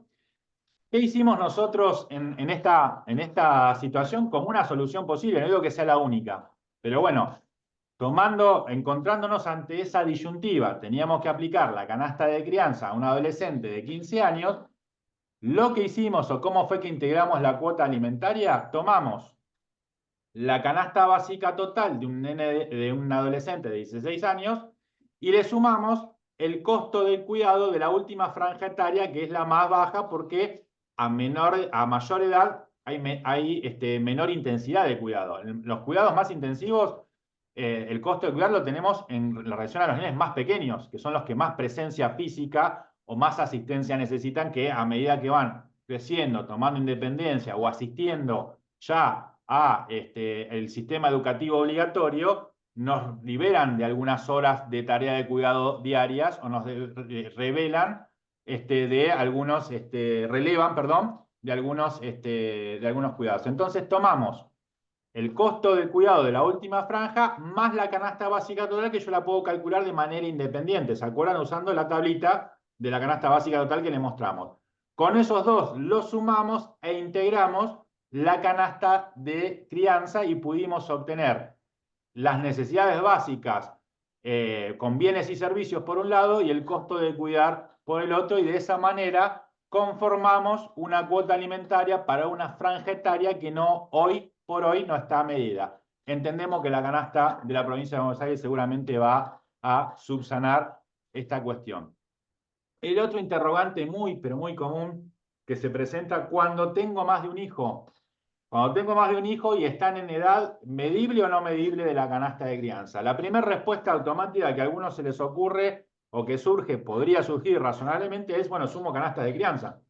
Entonces sumo, si tengo un nene de 2 años y otro de 6, sumo a las dos canastas y me va a dar un número absolutamente astronómico. Bueno, esa no es la manera correcta de aplicar esta herramienta. La canasta de crianza, como bien les decía, tiene estas 4 mediciones. No es que tomo la de 4 a 5 años y con el de 1 y sumo y en total me va a dar como, no sé, 500, 600 mil pesos. La explicación de cómo debiera utilizarse esta herramienta la emitimos nosotros en el pronunciamiento que hicimos en febrero de este año, fallo que también fue publicado por la Corte, fallo que también lo pueden encontrar en el portal del Diario Digital Femenino. Es un diario que vive, que es por colegas de La Plata, llevado adelante y que reúne todas las novedades en materia de alimentos. Lo tienen explicitado en el fallo que emitimos desde el Juzgado de Paz de General La Madrid, pero que no fue una ocurrencia nuestra, no fue un invento, sino que nos basamos nos basamos para poder explicar cómo tiene que utilizarse esta canasta en la justificación y en los fundamentos que se emiten todos los meses en este documento que es el informe técnico del INDEC, que nos explica cómo es que fue medida la canasta de crianza. Y este documento nos lleva al documento madre, que fue el generador de que se implementara una medición del costo del cuidar, que es el documento que ven ahí en este link, que es Metodología de Costos de Consumos y Cuidado. Allí se explicó por qué era necesario tener un instrumento que midiera el costo de lo que es la crianza, el costo del cuidado. Y en esa metodología que se propone de trabajo y de estudio, se lo simplifico, porque podemos estar toda la tarde hablando de esto, se lo simplifico, lo que se arriba como conclusión es de que se estima y se calcula que cada 5 niños se necesita un cuidador. ¿De dónde lo tomaron esto? Analizando los sistemas educativos provinciales, fueron al más restrictivo, que creo que era el de Cava, y en Cava se entendía que se necesitaba un cuidador por aula cada 5 niños.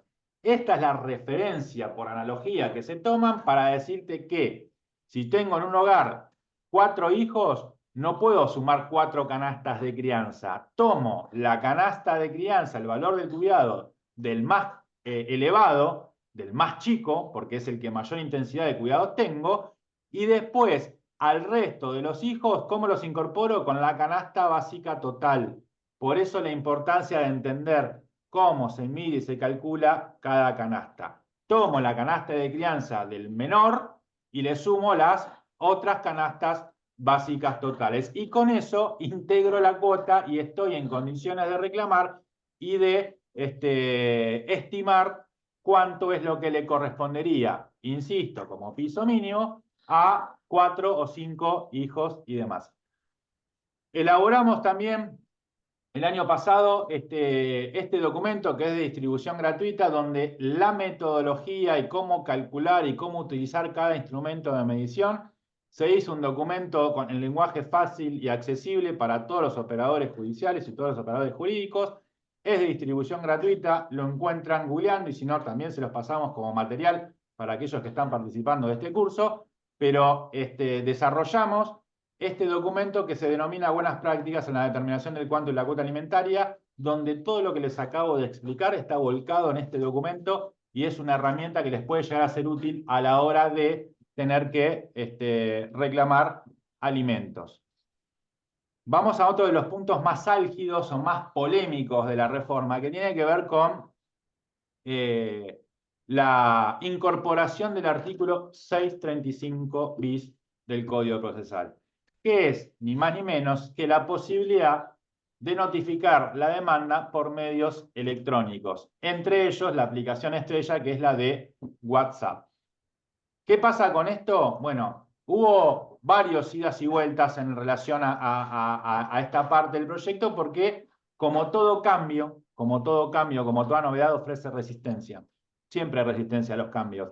Y por el momento quedó plasmado en nuestro código procesal que solo las demandas de alimentos en principio puedan ser notificadas por medios electrónicos, es decir, por mensajería instantánea, es decir, por WhatsApp o algún otro medio que lo suplante. Ahora bien, yo les vengo a hablar desde un lugar que claramente no obedece al estándar que está en la provincia de Buenos Aires. ¿Por qué? Porque quienes generamos o quienes diseñamos la notificación por WhatsApp en plena pandemia fuimos nosotros del Juzgado de Paz de General de Madrid. El Juzgado de Paz de General de Madrid fue el primer organismo jurisdiccional en el país el 2 de abril del año 2020 en emitir la primera resolución que autorizó notificar la demanda por WhatsApp. Desde ese momento hasta hoy, en ambos juzgados que tengo a cargo, seguimos notificando todo por WhatsApp. Todos los procesos, digamos, de familia. Entonces, lo que yo les diga no es parámetro. Vamos a hablar de lo que nos dice la norma, porque entendemos que puede haber, y que hay, de hecho, resistencias a esa cuestión. Ahora, a nosotros es una herramienta que nos ha sido eficaz desde la pandemia sin tener una norma procesal que nos la autorizara, y no la dejamos de utilizar cuando volvió toda la normalidad, porque la verdad que es una herramienta que no tiene sentido dejarla de lado, porque nos resolvió un sinfín de problemas, de costos, de tiempos procesales, etcétera, etcétera. Eso no es parámetro para tenerlo en cuenta. Vamos a lo que nos dice la norma. Establecieron la posibilidad de notificar la demanda por WhatsApp con ciertos requisitos previos que es necesario desmenuzar e interpretar. Primero, que no va a poder ser ordenada de oficio, tiene que ser ordenada a petición de parte. ¿Y por qué? Porque hay una carga procesal que es la de suministrar el teléfono al cual desea ser notificada la persona que va a ser demandada por alimentos. Tiene lógica, sí, porque de la misma manera se nos impone la carga de denunciar un domicilio. Así como tenemos que denunciar un domicilio real donde notificar la demanda, vamos a tener que denunciar un teléfono donde nos interesaría notificar la demanda por WhatsApp. ¿Qué requisito tiene que tener para que proceda esta notificación? Obviamente que la persona no tenga un domicilio electrónico registrado en el registro de domicilios electrónicos de Suprema Corte, porque si lo tiene que primar esa notificación por encima de la notificación por WhatsApp. Es más fácil. Si yo tengo una persona con un domicilio electrónico registrado, chau, se hace una notificación electrónica y se terminó. ¿Bien? Debe haber una resolución fundada, como si el resto de las resoluciones no tuviesen que ser fundadas. Bueno, no se necesita ningún fundamento especial o en particular para autorizar a esta notificación. Si no fracasó el sistema tradicional de notificaciones, claramente el siguiente paso es probar por otra herramienta. Bueno, esa otra herramienta es esta que nos da el legislador. Nos habla la norma de tener que agotar previamente los sistemas de notificaciones tradicionales. ¿Cuáles son los sistemas de notificaciones tradicionales? ¿Todos los que están previstos en el Código Procesal o solamente es el de la cédula? ¿Se entiende o se interpreta de manera prudente con lo que pretende la reforma, que debe ser solamente el agotamiento de la cédula? Ahora, ¿podemos prescindir del agotamiento de ese medio tradicional? Yo creo que sí. Yo creo que sí, porque hay supuestos donde, por ejemplo, tenemos notificaciones fuera del ámbito, en el ámbito rural, por ejemplo. Yo les doy un ejemplo muy claro y muy concreto de la realidad que nos está pasando hoy en nuestra región. Nuestra región hoy está absolutamente inundada. Hay caminos a los cuales, o lugares a los cuales no se llega. No se llega por tierra, o no se llega por inaccesibilidad de vías rurales. Entonces, ¿qué le voy a hacer agotar? Una cédula cuyo oficial de justicia no va a poder ir, salvo que tenga un anfibio, una lancha. Entonces, en esos casos, claramente voy a tener que tener en cuenta esa situación y autorizar este medio y suplirlo por el medio tradicional, porque la cédula no me va a ser efectiva de ninguna manera, voy a tener que esperar meses hasta que baje el agua para que puedan ir a notificar a la persona que vive en un medio rural o un paraje. Hay lugares donde, por ejemplo, son localidades lejanas del centro urbano, donde claramente que el oficial de justicia llegue es absolutamente costoso. ¿Por qué es costoso? Y porque no tienen medios. A ver, en todo el ámbito del Poder Judicial no hay vehículos para los oficiales de justicia. Nosotros no lo tenemos. Y hay, por ejemplo, localidades distantes de mi distrito que pertenecen a la jurisdicción de Deró, pero que están a 150 kilómetros, 70 kilómetros por tierra, o 90 u 80 por ruta. Pertenecen a mi distrito. Al oficial de justicia de mi juzgado, ¿le dan un vehículo? No, lo tiene que hacer en su vehículo particular o tiene que ver cómo la parte garantiza el traslado de ese oficial de justicia para poder materializar. Si la persona no tiene recursos, estamos en serios y severos problemas. ¿Qué autorizo? En primer orden este sistema de notificación, que si además es efectivo y se cumple, nos ahorra todo ese tiempo y nos ahorra todo ese costo. Por lo tanto, yo entiendo que en algunas circunstancias, más allá de lo que dice la norma, se puede arribar a esta solución porque es más práctica y económica que acudir incluso al sistema tradicional de notificaciones. Si yo tengo, y yo sé que la oficina de mandamientos de X lugar tiene 3 meses de demora para notificarme la demanda, ¿tengo que hacerle agotar a la parte que está reclamando alimentos esa instancia? Si yo ya sé que está tardando eso, ¿por qué no facilitamos un medio que nos permite notificar más prontamente esta cuestión? Si son cuestiones que las conocemos, porque cada vez que tenemos una sola libertad, y además porque tengan en cuenta que no solo se trata de la notificación de la demanda. Si nosotros tenemos ahora la carga de fijar los alimentos provisorios en la primera resolución, ese alimento no se materializa si no lo notificamos. Y si demoramos 3, 4, 5, 6 meses en este acto procesal de notificación, Estamos frustrando derechos durante todo ese tiempo porque el alimentante no se entera. Se podrá llegar a enterar si pudimos trabar una medida cautelar por otro lado, pero de lo contrario, seguimos frustrando que esta cuota alimentaria provisoria se empiece a materializar. Entonces me parece un despropósito a rajatabla aplicar la norma sin tener en cuenta un montón de situaciones en las cuales podríamos acudir a este sistema de notificación, preferentemente por sobre el método tradicional. Y recuerden que incluso este método también puede ser utilizado para notificar la etapa previa. No solo tiene que ver con la notificación de la demanda, sino que se trata de la notificación de la primera intervención del alimentante en el proceso, sea que se dispuso la etapa previa o sea que se dispone la demanda o su citación a participar del proceso. A su vez, lo que hizo la norma fue recoger gran parte del procedimiento que nosotros establecimos en su momento en la resolución aquella de General Lamadrid, que después fue mal copiada. Y como fue mal copiada, derivó en un montón de situaciones insólitas. ¿Qué hicimos nosotros en ese momento? Piensen que era 2 de abril, el 20 de marzo nos encerraron.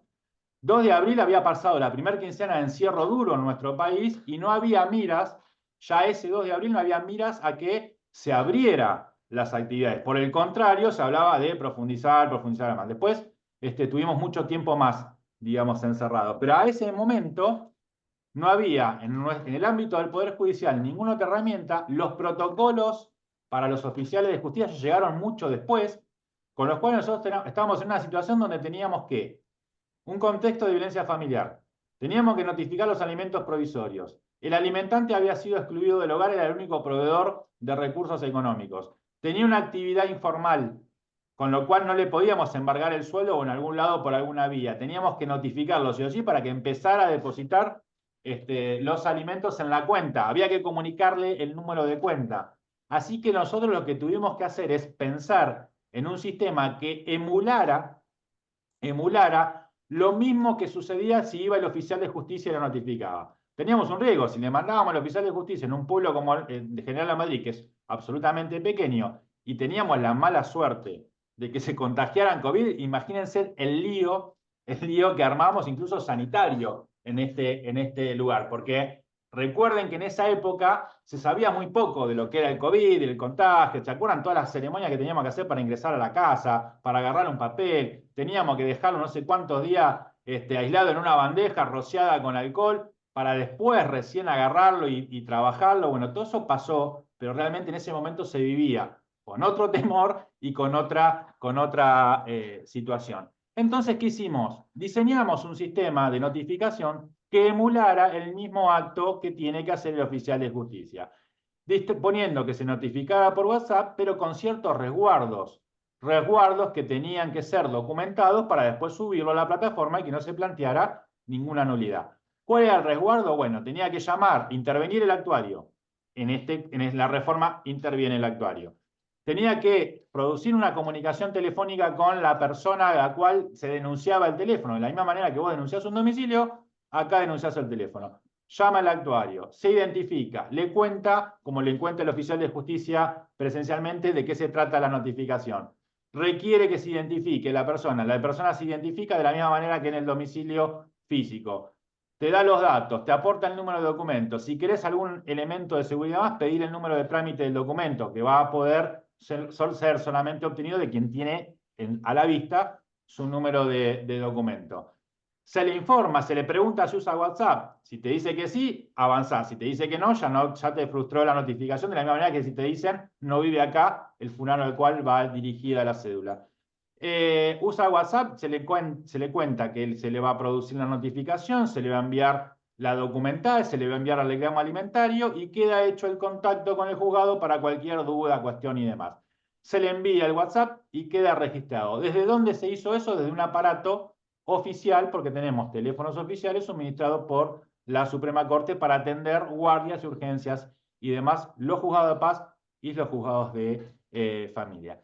Esa misma situación es la que toma hoy la reforma en cuanto al procedimiento. que no requiere, que si bien es cierto que la norma nos lleva a una necesidad o a una posible reglamentación de la Suprema Corte, eso no significa que eso ya no sea operativo. Es operativa esta norma, estamos en condiciones de materializarla, están los juzgados de paz y los juzgados de familia en condiciones de poder realizarlo porque tenemos la tecnología y los recursos para hacerlo.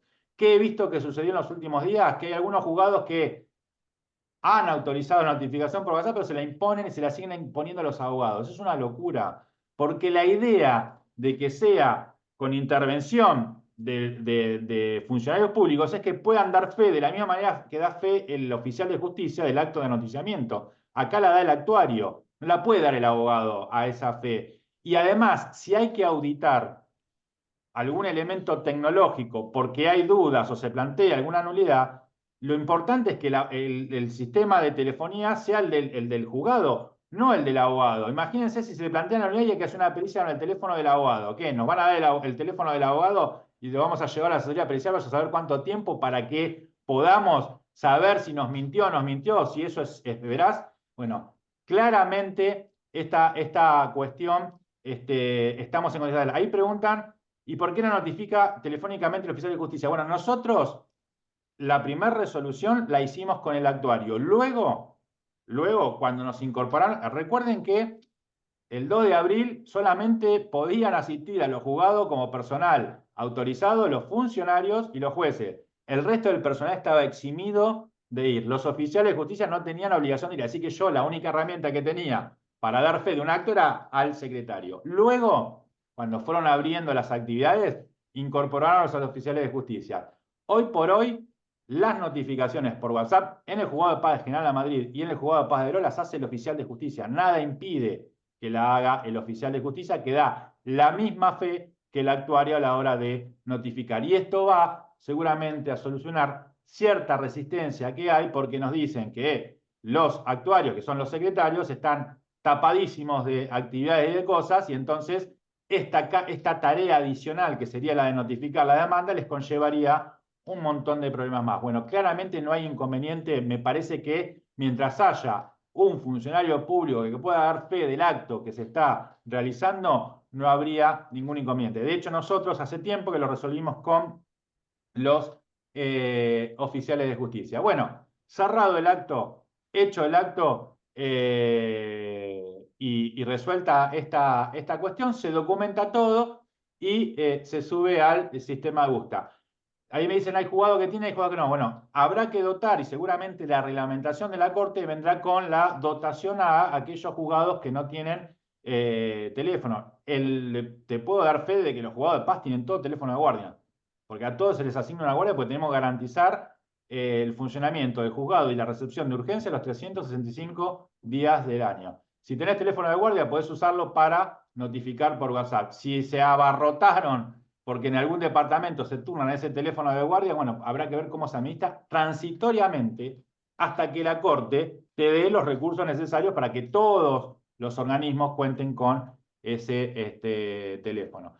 Lo importante también es que una vez que está documentada este sistema de notificación, a los fines del cómputo de los plazos pertinentes, la norma nos trae específicamente que se tomará como fecha de notificación el acta labrada en el acto de diligenciamiento. Ojo con esto, porque los plazos para los que son las notificaciones de las restantes cuestiones, demandas y demás de otros procesos que se notifican con el código QR, tienen otro plazo. Se cuentan otros plazos de la recepción para contestar, para interponer un recurso o para lo que fuere. Acá, específicamente, el 635 bis nos dice que el plazo para los efectos pertinentes cuenta o corre desde el acto de anoticiamiento de el acta que labra el secretario y demás. Javier, ¿te puedo hacer Sí, una pregunta de acá de la gente que está en presencial? sí. Dicen que hay juzgados que están pidiendo oficios al ENACOM desnaturalizando esto que estás Ahí, contando. ahí te lo contesto, ahí te lo contesto esto.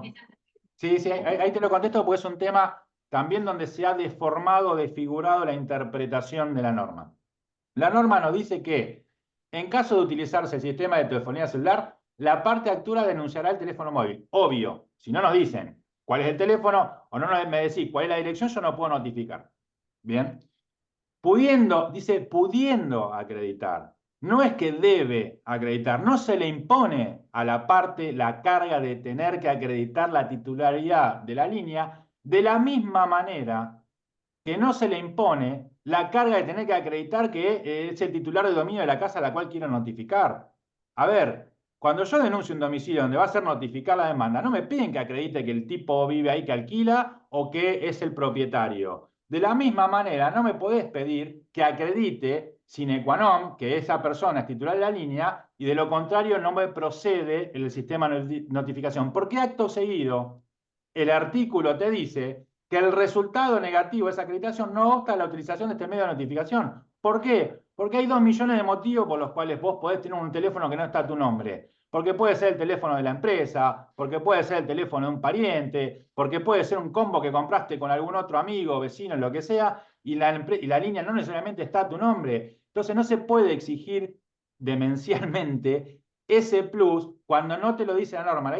La norma dice pudiendo acreditar. ¿Podés acreditarlo? Sí, si le querés dar vos, desde tu motus propio, algún grado de certeza mayor al teléfono que estás denunciando. Pero de ninguna manera eso es requisito previo para que proceda porque te dice que el resultado negativo de esta acreditación no opta a la utilización de este medio. Con lo cual, no es obligatorio. Hay, como nos pasó, hoy lo analizaba porque esta es una pregunta recurrente. Cada vez que hablamos de la reforma, volvemos a lo mismo y volvemos a recibir las consultas y los motivos, tal es negativo para esto, el otro no me lo autoriza, el otro. Hay un gran miedo, un terrible miedo a utilizar este sistema que es inexplicable. ¿Pero por qué es inexplicable? Primero porque ya lo usamos. Porque si vos me decís que esta es una novedad que te trajeron para empezar a partir de mañana con una experiencia que no se probó, y yo te puedo entender el temor. Lo puedo entender porque siempre hay algún grado de... Nos pasó ya con el expediente electrónico. ¿Se acuerdan la etapa en la cual estaba ese sistema mixto de que había que imprimir todo? Y la verdad que los juzgados que más avanzamos, y sobre todo fue en el marco de la justicia de paz, nosotros dejamos de imprimir desde el día 1 y no hubo ningún problema con ningún expediente. Sin embargo, de acuerdo a como uno recorría la provincia, tenía más o menos recaudos, más o menos requisitos, y había un miedo fenomenal. Se superó con el tiempo, se probó que el sistema funciona y se pudo avanzar. Acá tenemos la particularidad de que el sistema ya se probó porque nos fue útil en pandemia. Entonces no podemos volver a retroceder. Si ya lo probamos. Es más, la estadística que creo que les traigo acá de General La Madrid es que en el año 2024 el 90% de las notificaciones que ordenamos por WhatsApp fueron notificadas exitosamente. El 10% restante no tiene que ver con truchadas, porque en todo este tiempo no hemos tenido un solo planteo de nulidad. Lo que ha habido es que el 10% restante o no usaba teléfono o no te atendía, que es el mismo nivel de frustración cuando te denuncian un domicilio y vas y no está, y vas y no es la persona, y entonces te activa. Ahora, fíjense una cosa, nosotros toleramos durante muchísimos años una notificación que no está contemplada en ninguna norma, que es la notificación bajo responsabilidad de la parte actora. Confiamos en esa notificación y avanzamos procesos en función de eso y no queremos avanzar en este que no es tirarle por la cabeza una demanda por WhatsApp y se terminó la historia. Se estableció un mecanismo para justamente convalidar la notificación y validarla paso por paso como para cerciorarse de la eficacia de la notificación. No es tirar un PDF por WhatsApp y se terminó, no. Hay todo un protocolo, procedimiento definido paso por paso en la norma que nos permite poder avanzar en tanto y en cuanto la persona nos atienda, nos corrobore la identidad y nos corrobore y nos confirme que usa WhatsApp. Recién ahí está habilitada. Y son los mismos elementos de seguridad que si la persona estuviese físicamente en su domicilio, le golpeamos la puerta, le decimos que buscamos a Gómez, nos dice yo soy Gómez, este es mi número de documento, vivo acá, acá te dejo la notificación. Son dos procedimientos que claramente garantizan que se lleve a cabo eficazmente la notificación. Y sin embargo, no tenemos ningún plurito para autorizar y ordenar notificaciones bajo responsabilidad aparte y le tenemos miedo a este sistema que nos garantiza que la eficacia se traslade al acto procesal. Bueno, Estas resistencias son propias y lógicas de un sistema. A ver, no es casualidad el número del informe de incumplimiento de la deuda alimentaria. No es casualidad las barreras que se encontraron. Es porque tenemos un sistema que está siendo absolutamente deficiente a la hora de resolver estas cosas. Cosas que estaban invisibilizadas, porque la verdad es que el tema alimentario y el proceso de alimento no estaba en la prioridad ni en la agenda de nadie. Se detecta a partir de esta cuestión, y a partir de esta cuestión se empieza a detectar todo lo que subyace a esto, que es ni más ni menos que una gran situación de violencia económica en general, y que cuando empezás a hacer números te das cuenta que es mucho más grande y mucho mayor que incluso las demás violencias que se vienen padeciendo. Con lo cual, hay que trabajar esta resistencia, no hay que conformarse con esas decisiones, hay que recurrirlas eventualmente para poder empezar a tener criterios uniformes, porque lo más insólito es que tenemos norma nueva y a pesar de que la norma nueva viene a terminar con el desfasaje de criterios que teníamos y con la disparidad de criterios que teníamos en la provincia, y lo que se abren son otras paridad de criterios distintos para no acceder a herramientas que te vinieron a facilitar, no a complejizar el proceso. A ver, tenemos que entender que estas herramientas las diseñaron y las crearon. Lean el acto de promulgación, lean el decreto de promulgación. Son normas para facilitar, no para entorpecer, no para retroceder en algo que estábamos haciendo mal. Me hago cargo, estábamos haciendo mal. Es hora de empezar a leer la norma con otro espíritu y con otros objetivos. Si no tienen la posibilidad y si les hacen agotar los medios de notificación tradicionales, no todos conocen este tema de lo que es el bus de justicia federal.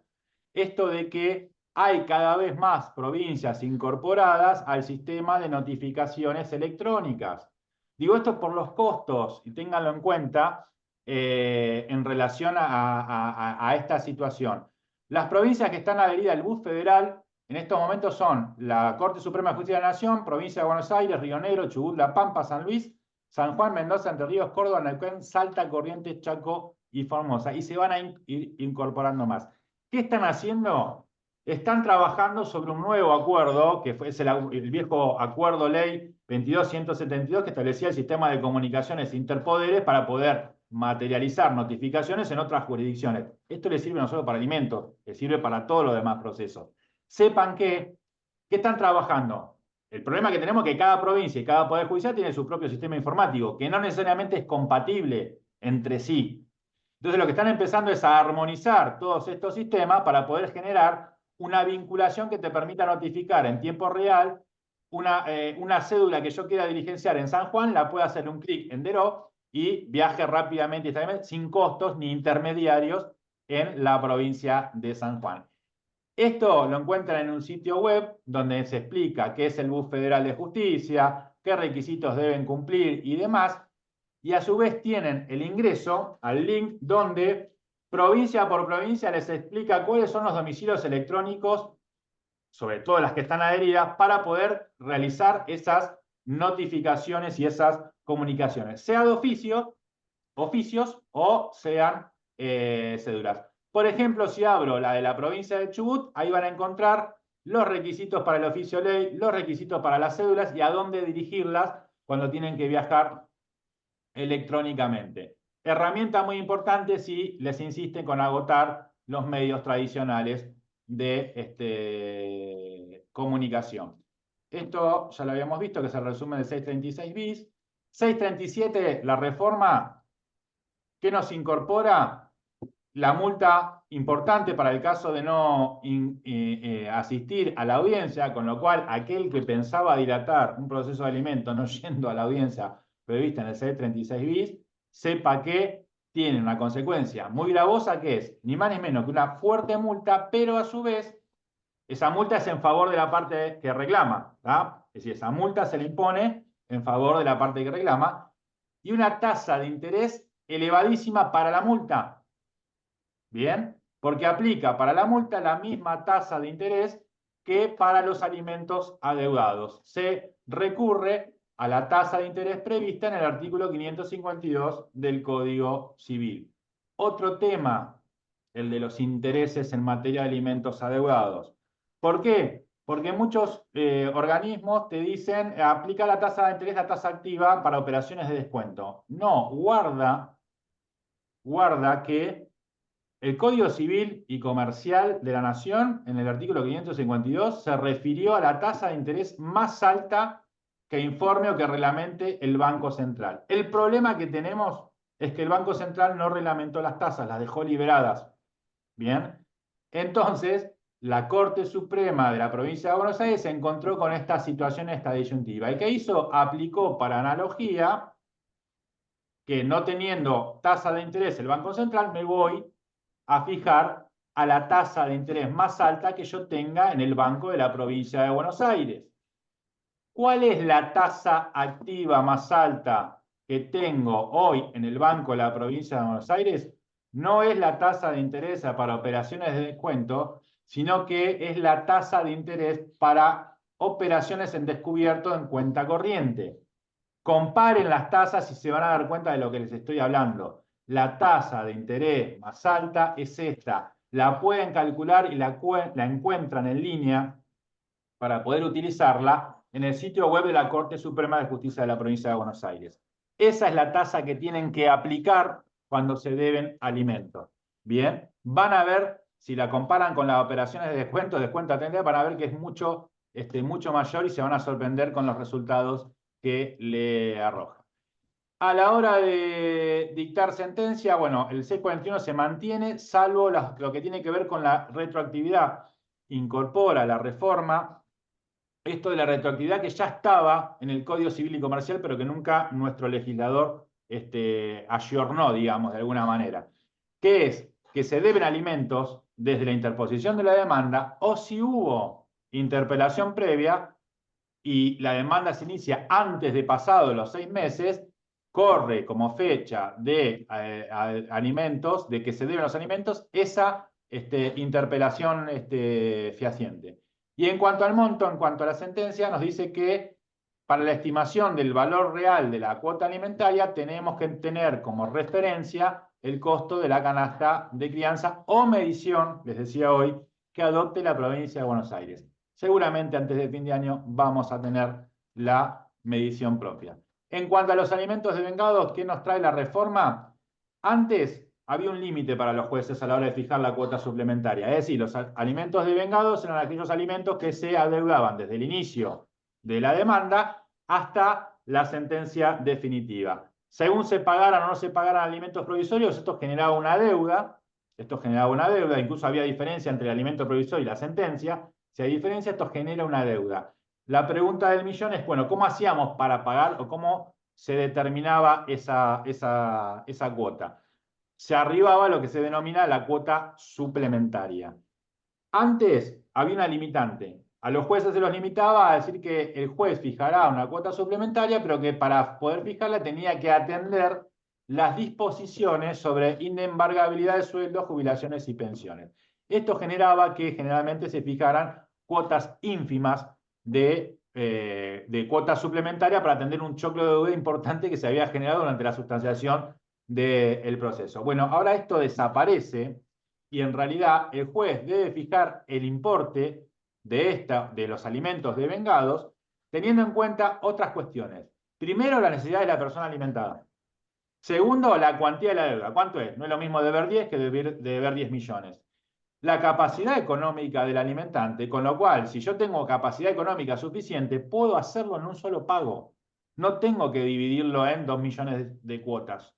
Puedo ordenarlo en un solo pago.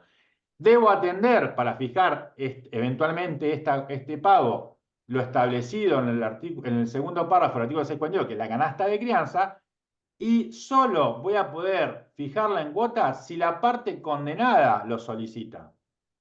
Antes era casi un imperativo para el juez, fijalo porque tenés que atender la inembargabilidad de los sueldos y toda la historieta, entonces tenías que fijar una cuota suplementaria casi obligada y generalmente se fijaba entre un 10 y un 20% de los ingresos del alimentante. Ahora tengo que analizar todas otras cuestiones, el pago puede ser único y en todo caso el que tiene que plantear el pago en cuotas va a ser el alimentante, pero no es obligatorio para el juez fijarlo de esta manera.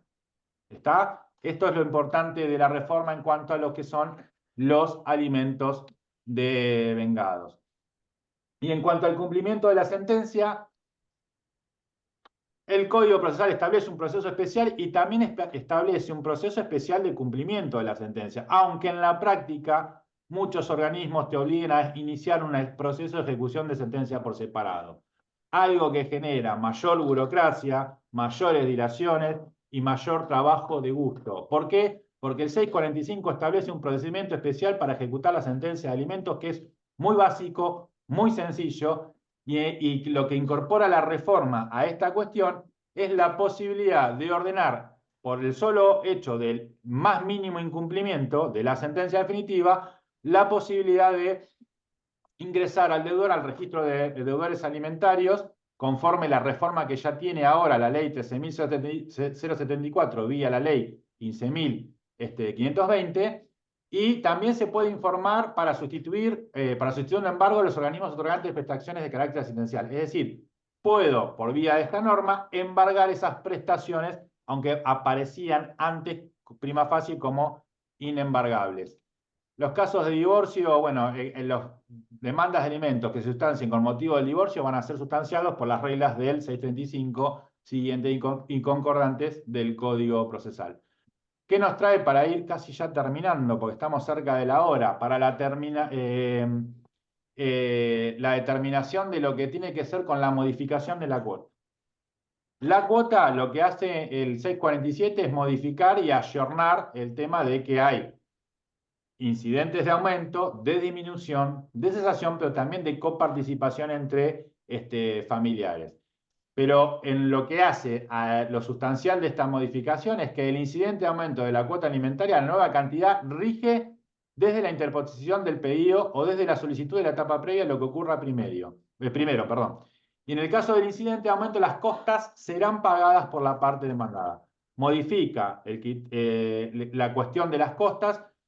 Si bien yo me sorprendí cuando vi este texto, digo, porque para nosotros el criterio era de que las costas las paga el alimentante, me encuentro con que me dicen, no, mirá, hay muchos lugares en la provincia de Buenos Aires donde esto no era regla y donde muchas veces en el incidente o se imponía en el orden causado o dependía de por cuánto progresaba el incidente de aumento. Bueno, eso se modifica, la regla ahora queda establecida en que en los casos de incidente de aumento de cuota alimentaria, las costas van a ser pagadas por la parte demandada.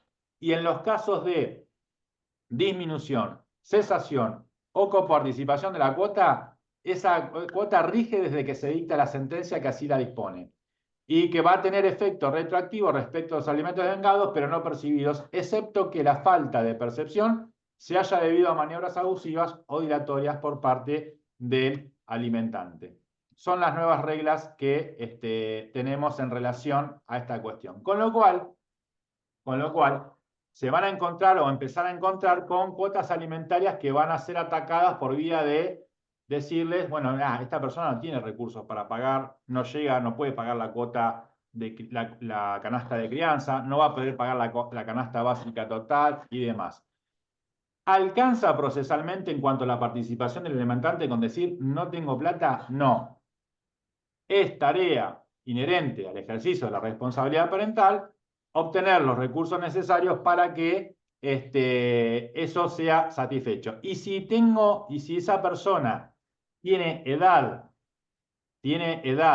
y salud para poder proveerse de tareas, va a tener que redoblar los esfuerzos y hacerse cargo del hijo que trajo al mundo y darle de comer y satisfacer sus necesidades. Las situaciones con que nos dicen, bueno, renuncio al trabajo. ¿Qué pasa si renuncia al trabajo?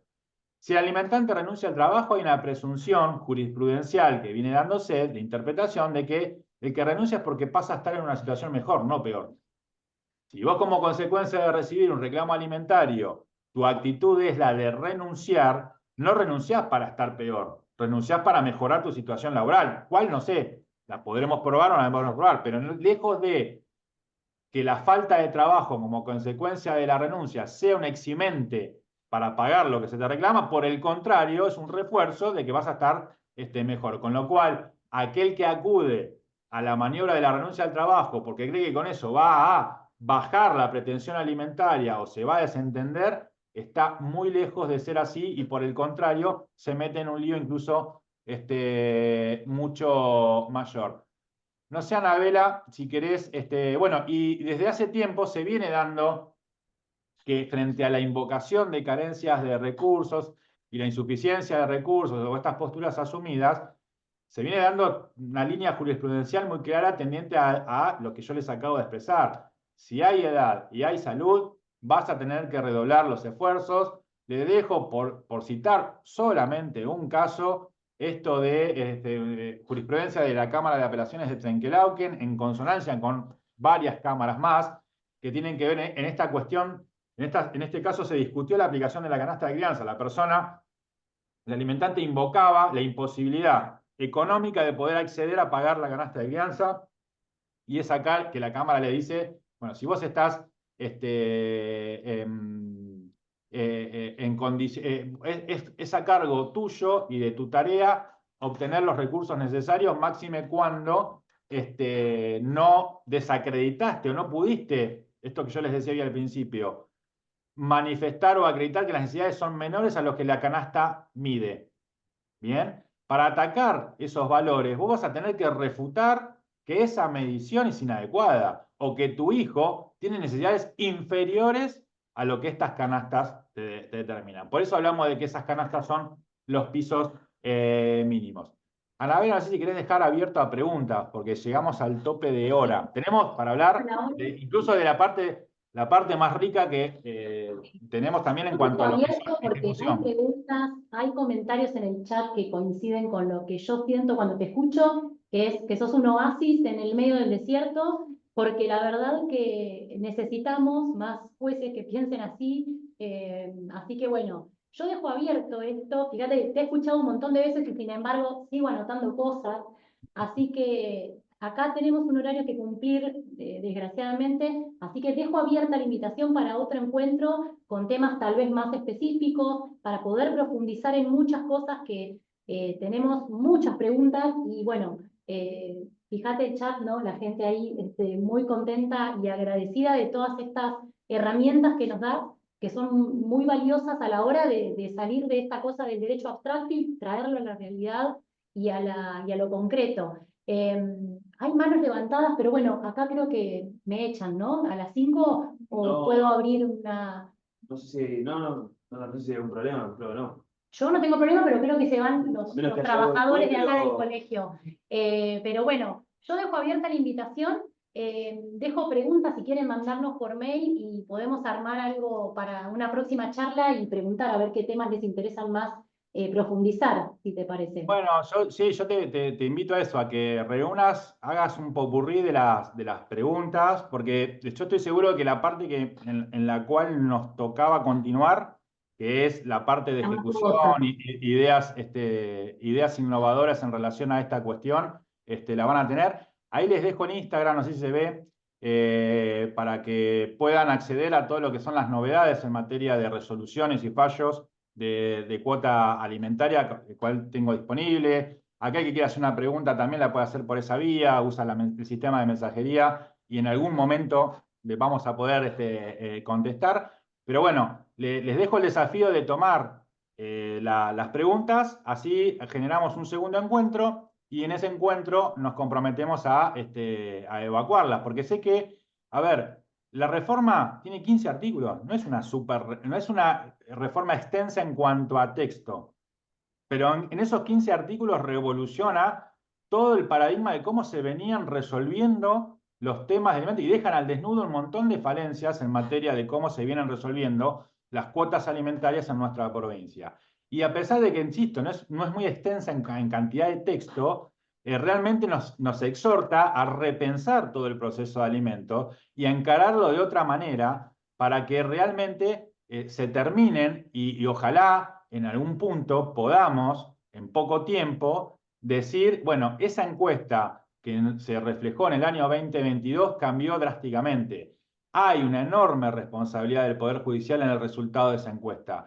Hay una enorme responsabilidad en que 7 de cada 10 mujeres en nuestra provincia no reciban la cuota alimentaria o la reciban de manera eficiente. Si nosotros, los operadores judiciales, en lugar de agilizar el proceso, le seguimos buscando interpretaciones a la norma para trabarlo, claramente lo que estamos generando es eso. Y lo que estamos generando es descredibilidad en el sistema jurisdiccional, y esto es la consecuencia de que se sigan tolerando situaciones de violencia con tal de percibir la cuota, se siga tolerando la violencia económica y se siga tolerando esta cultura de incumplimiento que no tiene o no acarrea consecuencias. Excelente, Javier, te agradezco mucho en nombre mío personal, de mis colegas y del colegio. Y ya está, te dejé la invitación abierta y el compromiso. Ya lograremos encontrar una fecha en tu complicada agenda, pero siempre estás dispuesto y por eso reitero mi agradecimiento.